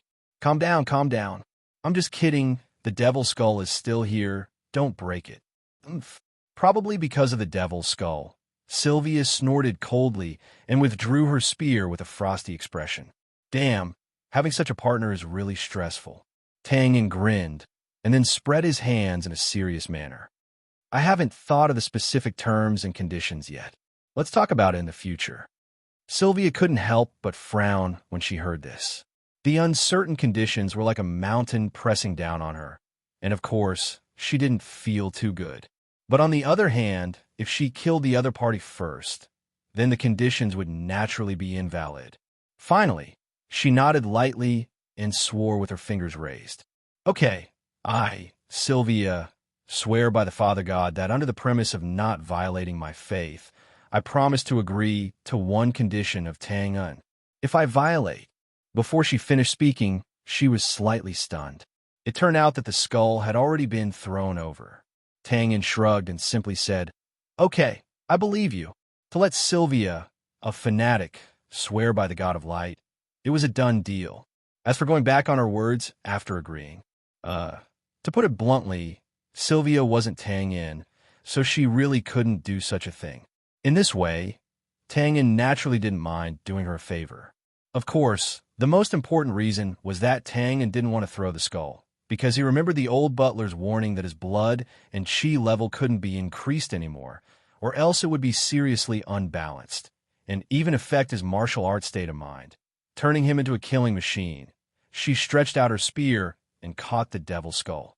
Sylvia looked deeply at Tang Yin, pursed her lips, and bowed to express her gratitude. Everyone's pursuit was different. No matter what Tang Yin was scheming, at least at this time, Sylvia was sincerely grateful to him. Then, she straightened her body and was about to say something when her body suddenly shook. She looked up and exchanged glances with Tang Yin, whose face had darkened. She suddenly raised her head. Myriad of phenomena, boundless radiance. After accumulating power for about 8 minutes, the clouds in an area were like a pure luminous body, shining brightly, and looking at it made people squint their eyes. And just by squinting their eyes, they could see that the clouds above were rolling, forming a storm vortex. Although there was no thunder and lightning to help, it was huge, like an iron army pressing down on a city.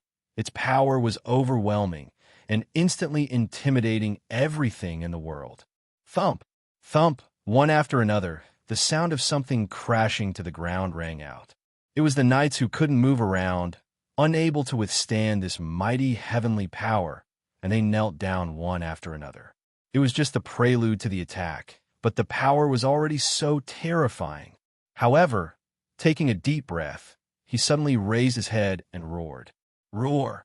His hair danced wildly, and his clothes fluttered wildly. Tang Yin stood proudly, and the spiderweb-like cracks on the ground under his feet continued to spread. Was this God's judgment? The power was passable, but if you want to subdue me with this, who do you think you are? On the roof of the side hall, Byron and the others were also looking up at the strange phenomenon in the sky. Because they were not within the range of God's judgment, they didn't feel much pressure. Of course, the pressure in their hearts didn't count. They asked for it. At this moment, a figure climbed up from one side of the roof. His steps were somewhat staggered, and he stepped on the roof tiles and ran over in a sorry state. It was the middle-aged clergyman under Byron, the one who was having an affair in the forbidden area. Sir, Byron turned his head in shock and glanced at the man whose clothes were disheveled. He couldn't help but frown and shouted in a deep voice, Why are you panicking? What's the matter? I. Huff. The middle-aged clergyman took a deep breath, and his face was flushed. Only then did he choke out a sentence. I just came from the forbidden area of worship. Oh, is that so? Byron looked at the sky absent-mindedly and asked casually, Then you came at the right time. What was lost there? Lost the demon. It's here. The middle-aged clergyman's words were drowned out by the scream of a bishop beside him. Byron suddenly raised his head and narrowed his eyes. At the mouth of the storm vortex, a pure and holy beam of light suddenly shot down. Like a sharp sword, it directly cut through the pitch-black night sky. In an instant, the space shook and rippled. Even one's line of sight seemed to be disturbed, distorted and slanted. It looked very strange and unpredictable. At the same time, the roofs of the buildings illuminated by the light in the distance kept shaking, and the light trembled chaotically. Taking a closer look, the bright roof tiles seemed to have sensed the terrifying might and were trembling slightly, reflecting all sorts of light in a disorderly manner. With things like this, how could anyone endure it? Gulp, gulp. Although they weren't in the range of the light, what they saw made the bishops feel as if they were there. They swallowed with difficulty, and their expressions were extremely terrified. Fortunately, no matter how powerful the power of God's judgment was, it couldn't descend upon them. With such a psychological hint, and with a light beam descending rapidly, the power wasn't as terrifying as when they first saw it. Byron slowly exhaled a turbid breath and thought of the middle-aged clergyman behind him. Right? What did you say just now? What was stolen? His attitude was a little casual. After all, the thief was now within the range of God's judgment. Therefore, no matter what he stole, it was absolutely impossible for him to bring it out. Yes, it was a pity that those holy objects were lost, and also a little troublesome. However, he could always explain it. It's the demon skull, the eye of disaster, and our records of contact with the Bounty Hunter Guild. Oh, he stole so many. Then this guy really deserves to die. Ah, Byron first casually replied, and then his body suddenly trembled. An icy chill emerged from his tailbone and rapidly spread throughout his body, instantly making him feel as if he had fallen into an ice cellar. Evil, evil, evil, demon skull, skull.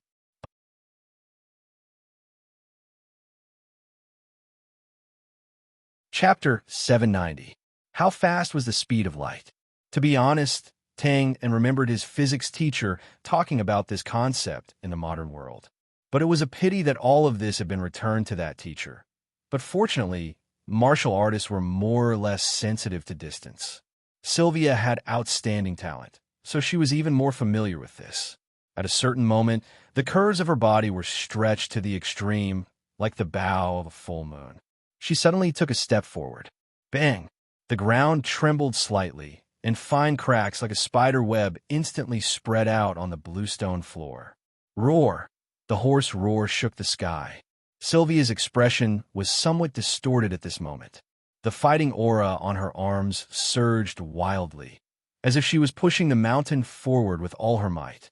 In an instant, the spear she dragged behind her suddenly swung out like a long whip. In just an instant, it seemed to have crossed the distance between them and directly reached the top of her head. Whoosh! The pauldrons on her arms could no longer withstand such a violent outburst of fighting aura and exploded inch by inch. At the same time, the skull stuck to the tip of the spear whooshed up into the sky like a meteor and crashed directly into the rapidly falling pillar of light. She let out a sharp cry. Get down! The moment before the skull was thrown out, Ting and had already hugged his head with both hands and crouched down tightly on the ground. Of course, Sylvia's warning was not meant for him, but for the clergy in the area. However, this warning was actually not very useful, because most of the clergy in the area had already knelt down under the power of the beam of light the moment it came out. Buzz, buzz, buzz, there had always been a saying about sound. That was, if the intensity of the sound exceeded the limit of the human ear, then all that could be heard was a muffled buzzing sound. This was a reaction to the numbness of the eardrums and also a kind of self-protection. In this state, no other sound could enter the mind Tang and did not know whether his current state was like this or not. Anyway, he felt that his entire head was completely dizzy. He unconsciously opened his mouth wide, and his vision was a little blurry as he looked at his surroundings in a daze. Nearby, Sylvia, who was lying on the ground, was also covering her ears and opening her mouth. She should be screaming, but no sound could be heard. Further away, many figures were rolling on the ground with their hands on their heads. Their twisted expressions and blood-stained facial features could be vaguely seen, but there was no sound of pain. Scene after scene, Tang Yin felt like he was watching a black and white silent movie. It was strange and quiet. He subconsciously raised his head, and his eyes couldn't help but stare blankly. In midair, a gigantic disc filled every corner of Qin Ye's line of sight. It was boundless, holy, and flawless. If Qin Ye's guess was right, this should be the cross-section of a beam of light. Other than that, there was nothing else in his line of sight. The demon skull that was thrown in was like a stone thrown into a large lake, completely gone without a trace. However, this didn't mean anything. The demon skull should still be working because the beam of light seemed to be supported by an invisible force. It floated quietly in the air, unable to move an inch. He did not know how much time had passed. Perhaps it was a second, or perhaps it was 2 hours. In Twain's blurry vision, a black that suddenly appeared on the disc, like a drop of ink falling into milk. It was extremely eye-catching. In a short period of time, the black dot continued to expand, like a primeval beast with a great appetite, swallowing at a speed visible to the naked eye, silently digesting, blinking his eyes. Tang and shook his heavy head. When he raised his head again, the black dot in his line of sight had already become a huge black screen. Its eyes were as big as bells, and its mouth was as big as a bloody basin. It gradually materialized, and its shape was like the skull from before. However, this skull was now incomparably huge and floating in the air. Just looking at it made one's hair stand on end. It's a bit like a demon, Tang In murmured silently when he saw this. At this moment, suddenly, the skull that had completely occupied the cross-section of the light beam flickered a few times. It was dark and gloomy, and then it directly shattered. There was still no sound, but a faint circle of marks, like a breeze that revealed its true face, slowly and firmly rippled in all directions. Where the breeze touched, the surrounding night curtain of nothingness seemed to be darker. It was a kind of black in the pure sense, without the slightest impurity. Qin Ye's line of sight fell on it, twisting and turning vaguely, as if even his line of sight was swallowed by this pure black. It was indeed swallowed. The first victims they saw were the mages of the Temple of God floating in the air. It was hard to tell if they were scared out of their wits, or if they were unable to escape, but the Sacred Hall mages simply floated in the air, their hands raised high as they watched the breeze sweep past them. There was no disturbance. The breeze continued to move forward. As for the group of Sacred Hall mages, they had already disappeared, as if they had never appeared. Opening his mouth, Tang Un's rigid mind became a little more flexible. He had been exploring space recently, so he had some understanding of what was happening in front of him. The surrounding space seemed to have directly collapsed. This understanding was undoubtedly sensational, but now that the truth was right in front of him, he had no choice but to believe it. At this time, Tang In subconsciously retracted his line of sight and started to sway. After a moment of surprise, he realized that it wasn't his eyes that had a problem, but the surrounding buildings of various sizes that were constantly swaying, like a group of crazy men and women that had gone crazy, flirting while shouting la la, shake, shake, shake. Let's all shake together. Passion was the best at stirring up the atmosphere. As the breeze in the air gradually expanded, more and more buildings joined the swaying army on the ground. Near and far, they were grotesque and variegated, as if the end of the world had arrived. This power seemed to have exceeded his expectations on a distant roof of a side hall. Demonic skull. Are you sure it's a demonic skull? Are you sure about that? Grabbing the collar of the pale-faced, middle-aged clergyman and shaking him, Byron's expression seemed to be both crying and laughing, crazily spitting out saliva and randomly asking meaningless questions. It's over. A trembling voice came from beside him. Byron stiffly raised his head, and the first thing he saw was a huge skull strangely floating in the air.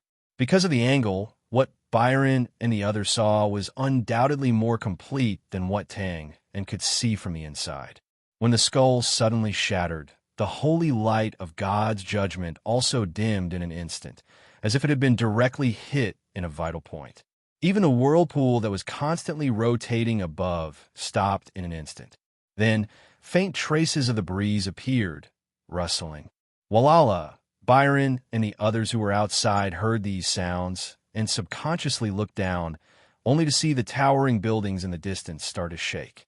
Then, as if it was contagious, it quickly spread, and the surrounding buildings also joined in the shaking. In this situation, these buildings were like thin willows by the shore, swaying left and right under the violent storm, on the verge of collapse. First, the roof tiles were like falling leaves falling down in a row, layer by layer, and constantly collapsing. Then, starting from a certain point, the constantly swaying buildings finally started to collapse. As if the agreed-upon bugle call had been blown, the surrounding buildings of various sizes started to collapse in a jaw-dropping manner, one after another. Collapse. Continuous collapse. Boom, boom, boom. Boom, boom, boom. In the nothingness of the night sky, there seemed to be a mischievous demon who had now fallen in love with the game of demolishing buildings. Kicking its legs, waving its arms. Any small, careless movements could bring down several buildings. It was not only limited to the area covered by the halo. In fact, the buildings that were collapsing one after another were like lit fuses. In a short 10 seconds, the collapse had spread to the feet of the bishops. It could be said that if the halo previously covered about an eighth of the area of the temple, then the current collapse was developing toward a quarter. There was no reaction. Byron and the others were stiff, staring blankly at the mite that was like a strong wind blowing through a wheat field, unable to move at all. Then, boom, the shaking side hall followed in the footsteps of the collapse, instantly drowning the figures of Byron and the others. The outer area of the temple was temporarily unaffected. However, the believers felt the ground beneath their feet trembling nonstop and raised their heads to look at the large clouds of dust in the distance. Especially at the center of the temple, where the highest symbol of faith was the statue of the God of Light. At this moment, it was swaying in the dark night sky, like a beautiful woman dancing, excitedly throwing away the torch that symbolized light in its hands, then taking off its linen clothes and the divine crown on its head. Finally, under the dumbfounded gazes of the believers, the unrestrained statue slowly laid down in an embarrassed manner, and thus ended. Phew! This, is also a spar?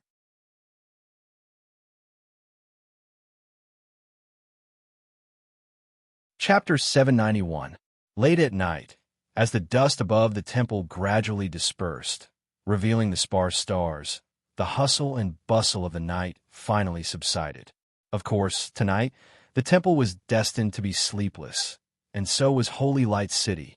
The roaring explosion, the pillar of light soaring into the sky, the phenomenon in the sky, the statue collapsing. Any one of these phenomena was enough to cause an uproar in the peaceful northern temple. If that was the case, there was no need to even mention the effects of stewing all of them in one pot. Fortunately, the believers who were being persuaded to leave had been following the rules and did not barge into the temple without permission. Otherwise, if they saw the countless injured clergymen and the collapse of nearly a quarter of the temple buildings, they would not have left and demanded an explanation from the temple. Fortunately, such a situation did not happen in the end. The believers were still very obedient. Although they were full of doubts, they eventually left under the constant persuasion of the temple. Of course, this matter would not end so easily. One could imagine how lively it would be when the believers who woke up early the next morning opened the windows of their attics and looked into the distance, only to suddenly find that the temple buildings that were originally blocking the way had turned into ruins. As for now, it was late at night, after all, in the densely populated residential area east of the temple. Believers returned from outside the temple in twos and threes. Most of them looked anxious as they speculated about various possibilities. However, due to the lack of sufficient information, they shook their heads and sighed in the end. They said good night to each other and parted at the corner of the street. "Hey, Claude, did you just come back from outside?" A plump auntie walked into the narrow path and looked at the figure in front of her neighbor's door. She could not help but ask in surprise. The reason why she said that he had just come back from outside and not from the temple was that this figure was carrying a bag and was obviously travel-worn. Yes, the child was complaining that he missed his grandmother, so I asked his mother to send him back to his hometown. After a casual explanation, the figure that vaguely resembled a middle-aged man looked up and down at the auntie and asked in return, "By the way, it's already so late. What are you? No wonder I didn't see you in the morning." "Oh, you just came back, so you don't know. Something big happened at the temple last night. I heard that even the statue collapsed, sigh." Hearing this, the middle-aged man trembled and said in a shocked tone, "What? No way. How can a statue fall? What the hell is going on?" "Who knows? Those Knights of Light stopped us from entering." But according to our guess, it's probably an evil heretic that sneaked in to cause destruction. Otherwise, why would there be such a huge commotion? At this point, the auntie was clearly agitated. She waved her arms and said, "Humph, these damned evil heretics, how dare they? Sooner or later, you'll be sent to hell, tortured by 1,000 blades, burned by poisonous flames." Yeah, these evil guys really deserve to die." Touching his nose, the middle-aged man's mouth seemed to twitch. Then he interrupted the long-winded aunt, waved his hand, and said, "Well, There should be an explanation for this matter from the temple tomorrow. Let's go take a look at that time. In. I'm tired from the journey. It's getting late. Good night. After saying that, he spread his hands apologetically, opened the door, and walked in with the package. How can I sleep after such a thing happened? But what you said makes sense. Let's wait until tomorrow. Muttering to herself, the auntie dragged her huge body to the door not far away. Inside the door. Phew! The middle-aged man rubbed his eyebrows and let out a long sigh. Then he couldn't help but twitch his mouth and shake his head. How can it be the fault of the evil heretics? The one who destroyed the statue was obviously a holy head knight. He really got shot while lying down, damn. Needless to say, this middle-aged man named Claude was naturally Tang in. When they were escaping before, Tang in said to Sylvia, "Escape to the east, I'm a professional," and he wasn't just saying it. In fact, according to Tang On's original plan, after getting the record evidence, he would go back to being Zachary to deceive the public. But now, this method was no longer feasible. This time, the whole temple must be in a mess. If he continued to stay there, there would be no guarantee that there wouldn't be any accidents. As a result, Tang naturally had to leave the temple. Regarding this situation, of course, he had expected it. After all, even a cunning rabbit has 3 holes, let alone a self-proclaimed professional assassin. This seemingly ordinary residential house was Tang Un's escape route. Originally, it was to prevent the failure of the operation and temporarily hide after Zachary's identity was exposed. Who would have thought that it would be because the matter had gotten out of hand? That's why plans could never keep up with changes. Sighing helplessly, Tang carried the bag through the dark main house and came to the cellar in the backyard. He opened the iron chain that locked the door, lifted the heavy wooden door, and walked down. The cellar wasn't big, and it was a little humid. A dim oil lamp was placed on the lowest step, just enough to illuminate the corner. There were 3 big and small figures whose hands and feet were tied up with gags. "You haven't eaten for half a day? You must be hungry." Tang removed the cloth from the little boy's mouth and untied the rope. He reached out and touched the boy's hair, but the boy didn't appreciate it. He dodged in fear and clung tightly to the pretty young woman beside him. Tang shrugged and naturally didn't care. He continued to untie the middle-aged man who had the same appearance as him and the pretty young woman. "Who are you? What do you want? As long as you don't hurt my family, you can take anything else." Once Pooh was free, the middle-aged man hurriedly stood in front of his wife and daughter. He clenched his fists and looked angry and fearful. Taking a step back, he said, "Don't be nervous, and don't try to speak loudly or call for help. Believe me, the result of that is definitely not what you want to see." Finishing his words, he opened his right palm, and a blood-red light suddenly rose like a flame. After a short moment, it disappeared again. This was blood chi, but in the eyes of the people from the other world, it was the symbol of force, battle chi. The middle-aged man named Claude was just an ordinary person. Seeing this, his face couldn't help but turn pale. He put down his fists and pleaded, "What do you want? You're a warrior. What can we give you?" "That's not urgent. First, I want to say sorry." Tang bowed slightly and apologized. "I'm very sorry for disturbing your peaceful life. Secondly, I need to borrow your house for a day, at most 2 days. You don't need to do anything, just stay here quietly. I'll send the food on time." Pause for a while. Tang took out 1,000 gold note from his sleeve and stuffed it into the middle-aged man's hand. "Lastly, although I don't think that money can make up for my mistakes, this is the only way I can think of to compensate you. Take it. Maybe you can treat it as rent. Hee." The middle-aged man was dumbfounded. He had probably never seen such a polite bandit. He subconsciously took the gold note and didn't know what to do. At this time, Tang had already bent down and opened the package.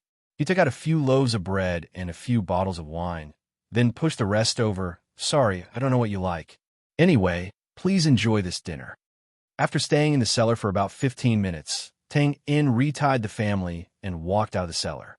He wrapped the chain around his hand and then walked into the main room with the bread and wine. There was still no light, but he walked up the stairs to the 2nd floor as if he was walking in his own house. Then he stopped in front of the door on the left and reached out his hand. Knock, knock, knock. There was no response. Of course, Tang didn't expect the person inside to open the door, so he directly pushed the door open and walked in. Creak, his footsteps paused.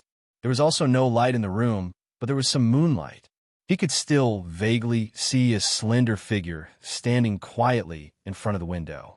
It seemed that the figure was lost in thought, but more like it was in a daze. As if it had just heard the movement behind it, the figure quickly raised its hand and wiped its face. Then, it half turned around and didn't say a word. It was obvious that it was cold and unapproachable. Some darkness naturally couldn't block Tang's vision. Looking at the red eyes of the person opposite him, he was slightly startled. Then he touched his nose and raised his hand to shake the wine bottle in his hand. I think you should need this now.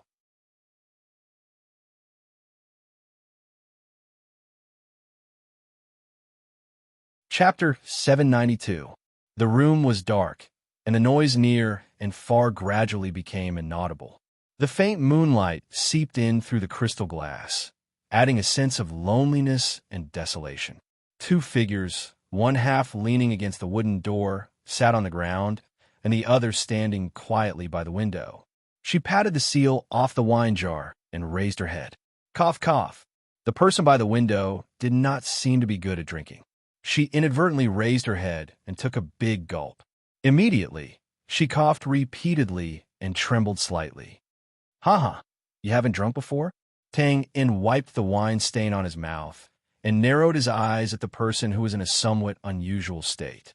The corner of his mouth lifted slightly, but then he saw the handsome face that had a little blush on it. His eyes could not help but be a little sluggish. He subconsciously licked his lips and looked away. Cough, cough. Well, clergy should abstain from drinking. After exhaling and suppressing the coughing, the figure by the window, Sylvia, frowned. She seemed to want to put the wine jar aside, but in the end, she still held it in her hand. She really needed this thing now to soothe, or more accurately, to numb the complicated emotions in her heart. She shook her head disapprovingly. You should be the only one who abides by these rules. The clergy, I know, are all well-versed in the 5 poisons, and they are very good at it. Well, let's not talk about this. Looking at Sylvia's eyes that contained anger, Tang spread his hands and did not expose her self-deception. Instead, he changed the topic. Let's talk about our escape plan first. The temple will definitely be in a mess tonight, so they should not have time to care about us.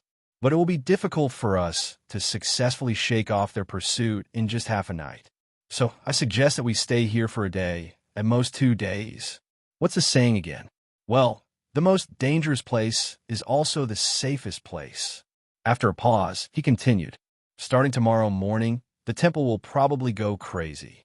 But with this buffer of half a night, their search will definitely focus on the outside of Holy Light City. And if they search crazily for a day and still don't find any trace of us, their confidence and morale will inevitably leak. Then, we will disguise ourselves and retreat, and the chances of success will be much higher. Well, what do you think of this plan? This was the so-called reverse thinking, catching people off guard. Of course, there was also the possibility of overreaching oneself. However, when they thought about the deadly things that Tang had taken away and the threat that Sylvia posed to the higher-ups of the Temple of Light, it would be strange if those big shots did not go crazy. At that time, they probably would not think too much about it. Sylvia nodded silently. She didn't have any objections.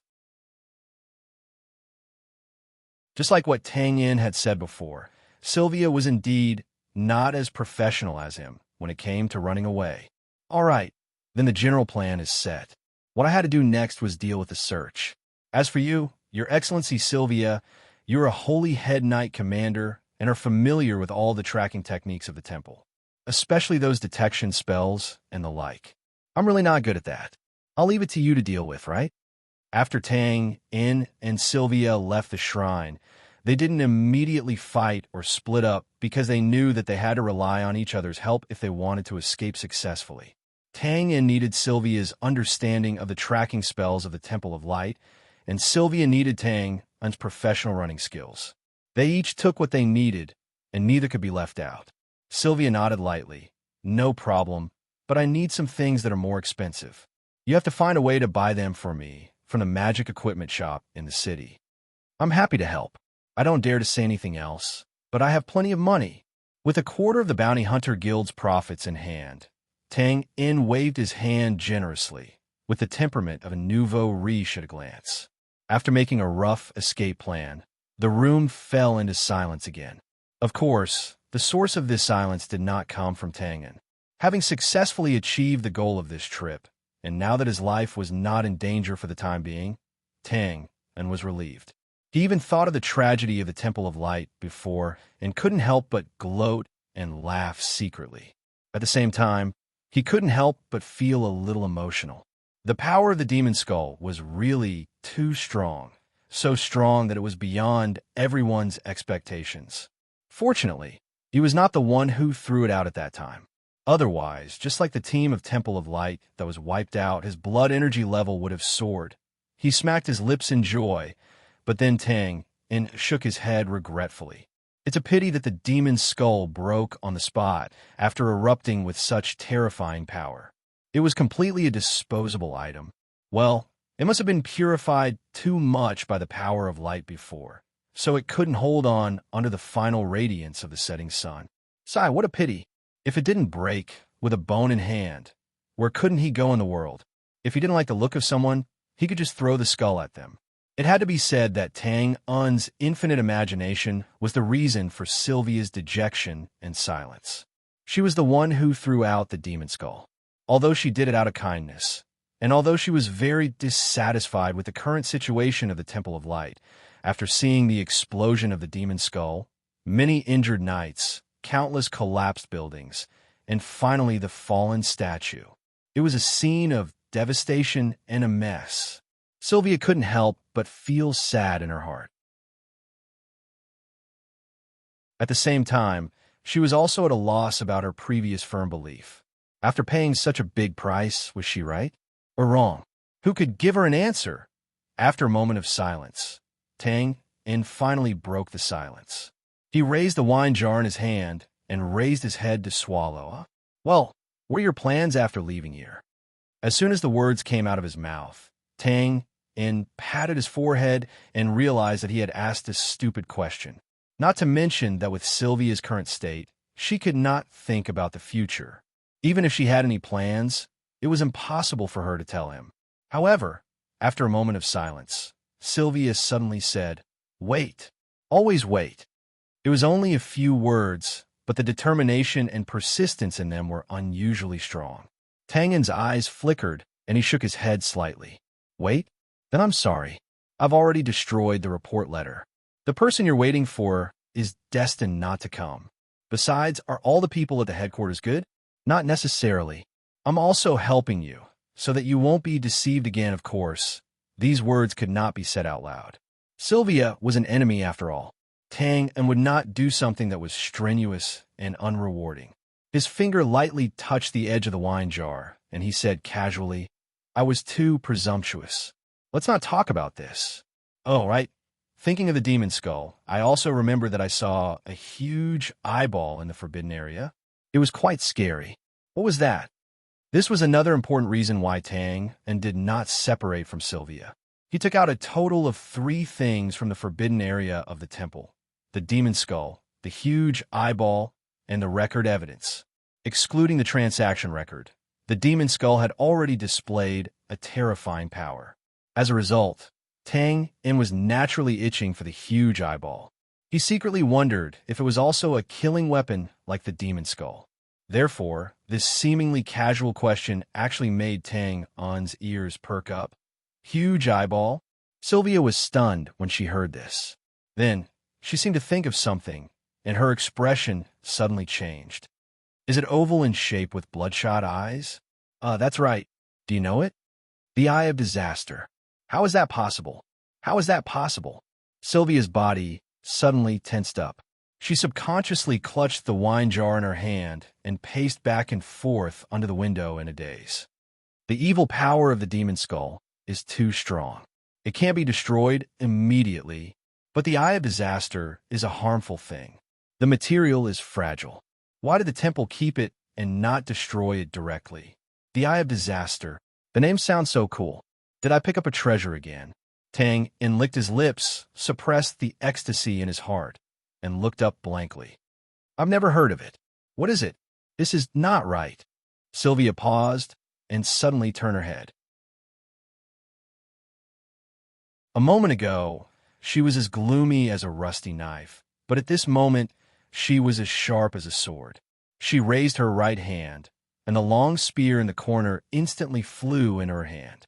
She took a step forward, and her slightly tipsy cheeks, which had appeared because she did not drink often, disappeared without a trace. She stared at Tang In and shouted in a deep voice, "You stole the Eye of Disaster."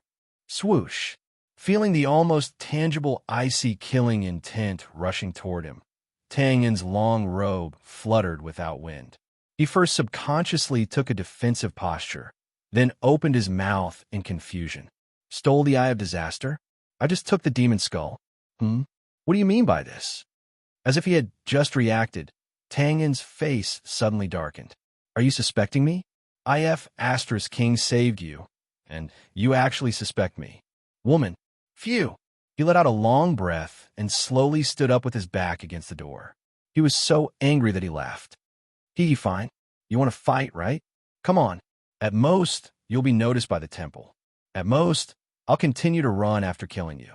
Come on. With a muffled roar, Tang In flipped his hand and flashed a dagger. He bent his body slightly, like a black panther about to pounce on its prey. Silence. Silence. Dead silence. The air in the room seemed to have been sucked out in an instant, and it was cold and stiff. The two of them were about 10 steps away from each other. They glared at each other, and neither of them backed down. A fierce battle was about to break out. But at this moment, perhaps she was worried that the temple would notice if they fought, or that she did not find any flaws. Sylvia narrowed her eyes and suddenly took a step back. She swung her hand, and the long spear returned to the corner of the room. The icy killing intent in the room disappeared instantly, as if it had never appeared. She raised the wine bottle and took a sip. You want to know about the Eye of Disaster? Tang In frowned slightly, as if he was still somewhat dissatisfied. But in the end, he took a small breath, flipped his right hand, and put away the dagger. He nodded and sat down again, leaning against the wooden door. I'm just a little curious. Well, now I'm even more curious. No one mentioned the conflict just now, and Tang In also seemed to be enduring it. But no one knew that he was heaving a long sigh of relief in his heart. He secretly sighed with emotion. Life was like a play, and it all depended on acting skills. There's no harm in telling you. Anyway, you know the name now, and it's easy to find the relevant information. Sylvia pursed her lips and said, Since you've already seen the Eye of Disaster, you must have realized that it's not a real eyeball. Yes, to be precise, it's actually just a piece of ore. The first time it appeared in the world was about 800 years ago, when it was dug out from an ordinary iron mine by a miner. Pause for a while. No one knows the specific situation at that time. They only know that after the miner brought the Eye of Disaster out of the mine, everyone in the mine went crazy. Their eyes were blood red, and they killed anyone they saw, even if they were father and son. They became irreconcilable enemies. Then, these crazy miners rushed out of the mine. Whether it was the pedestrians on the road or the farms in the towns, they slaughtered everyone in their way. The scene was extremely tragic. Tang In could not help but be stunned when he heard this. He hesitated and said, it was caused by this thing? That's right. Sylvia's eyes flickered, and she glanced over. You've seen that thing before. What did you feel at that time? Little guy, you still want to test me? Tang In reacted quickly. He frowned and thought for a while, and then he had a look of realization. At that time, I was discovered by the guards. Time was tight, so I only took a quick look. But now that I think about it, well, I did feel something, but I can't pinpoint the specifics. Anyway, it wasn't very comfortable. Sylvia nodded non-committally and looked away. That's because you have good willpower as a martial artist. More importantly, your heart is evil enough. Don't look at me like that. I'm telling the truth. The biggest characteristic of the Eye of Disaster is that it can provoke and infinitely expand all kinds of desires, hatred, and dark sides in people's hearts. Of course, if a person is already full of evil and sees evil as normal, their resistance will naturally be much greater. Sylvia continued with a sarcastic remark about Tang-an. Let's put it this way. For example, I want to buy something from you, but because the price is not agreed, you don't sell it to me in the end. This is a very normal business transaction, but if I see the Eye of Disaster, I will think in my heart, are you deliberately playing with me? Are you looking down on me? Or even have a grudge against me for a long time and want to find an opportunity to kill me? So of course I have to make the first move. After a pause, Sylvia looked at the dazed Tang and again. Her expression was solemn. This is not far-fetched, nor is it an exaggeration. In terms of direct power, the demon skull is naturally much stronger than the Eye of Disaster. But in terms of danger, the demon skull is completely incomparable to the Eye of Disaster. So, she took a deep breath, and her eyes were cold. If I find out that you really stole the Eye of Disaster, I will chase you to the end of the world. You're thinking too much. The corner of Tang-un's mouth twitched slightly as he replied calmly.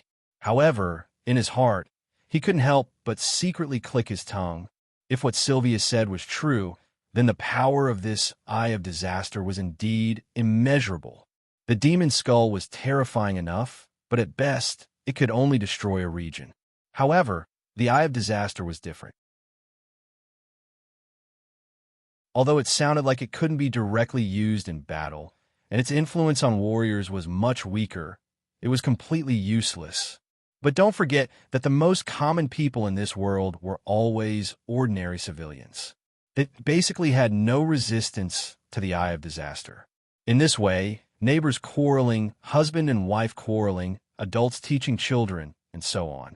These were originally trivial matters, and the anger that could be dissipated after a night and half a day would be used and infinitely expanded by the Eye of Disaster. You scolded me. You deserve to be killed. The way you looked at me was wrong. You deserve to be killed. You didn't look at me. You looked down on me. You still want to kill me. Imagining the mountains and plains full of crazy civilians with blood-red eyes, holding butcher knives and constantly shouting, kill, kill, kill, kill. Tang-en twisted his body slightly and changed his sitting position.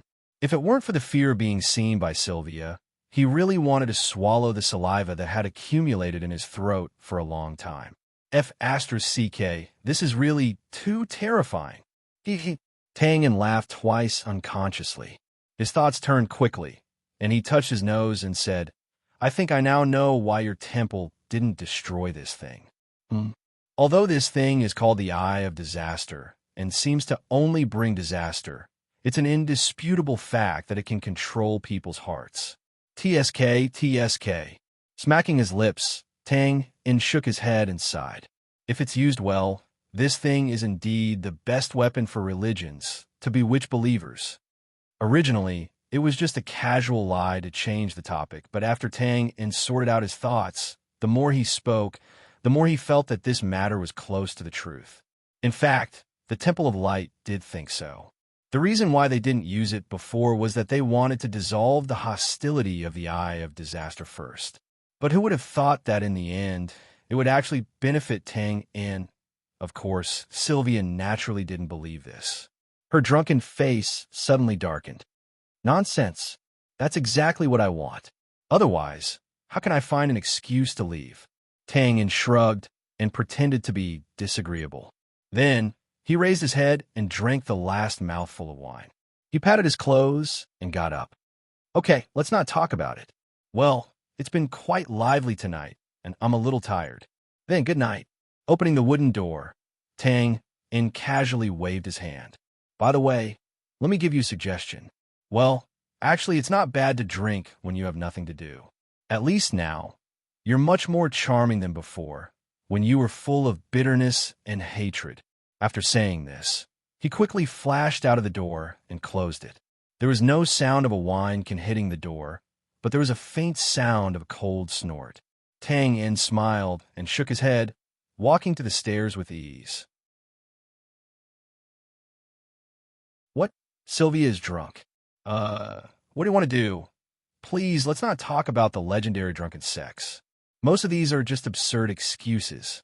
Even if Sylvia was really drunk, with her cultivation, she would be able to expel the drunkenness in seconds and quickly return to her fighting state. You want to take advantage of this time? Haha, that's more like courting death. Walking down the corner of the stairs, Tang's footsteps paused slightly. He raised his head and looked at the closed door.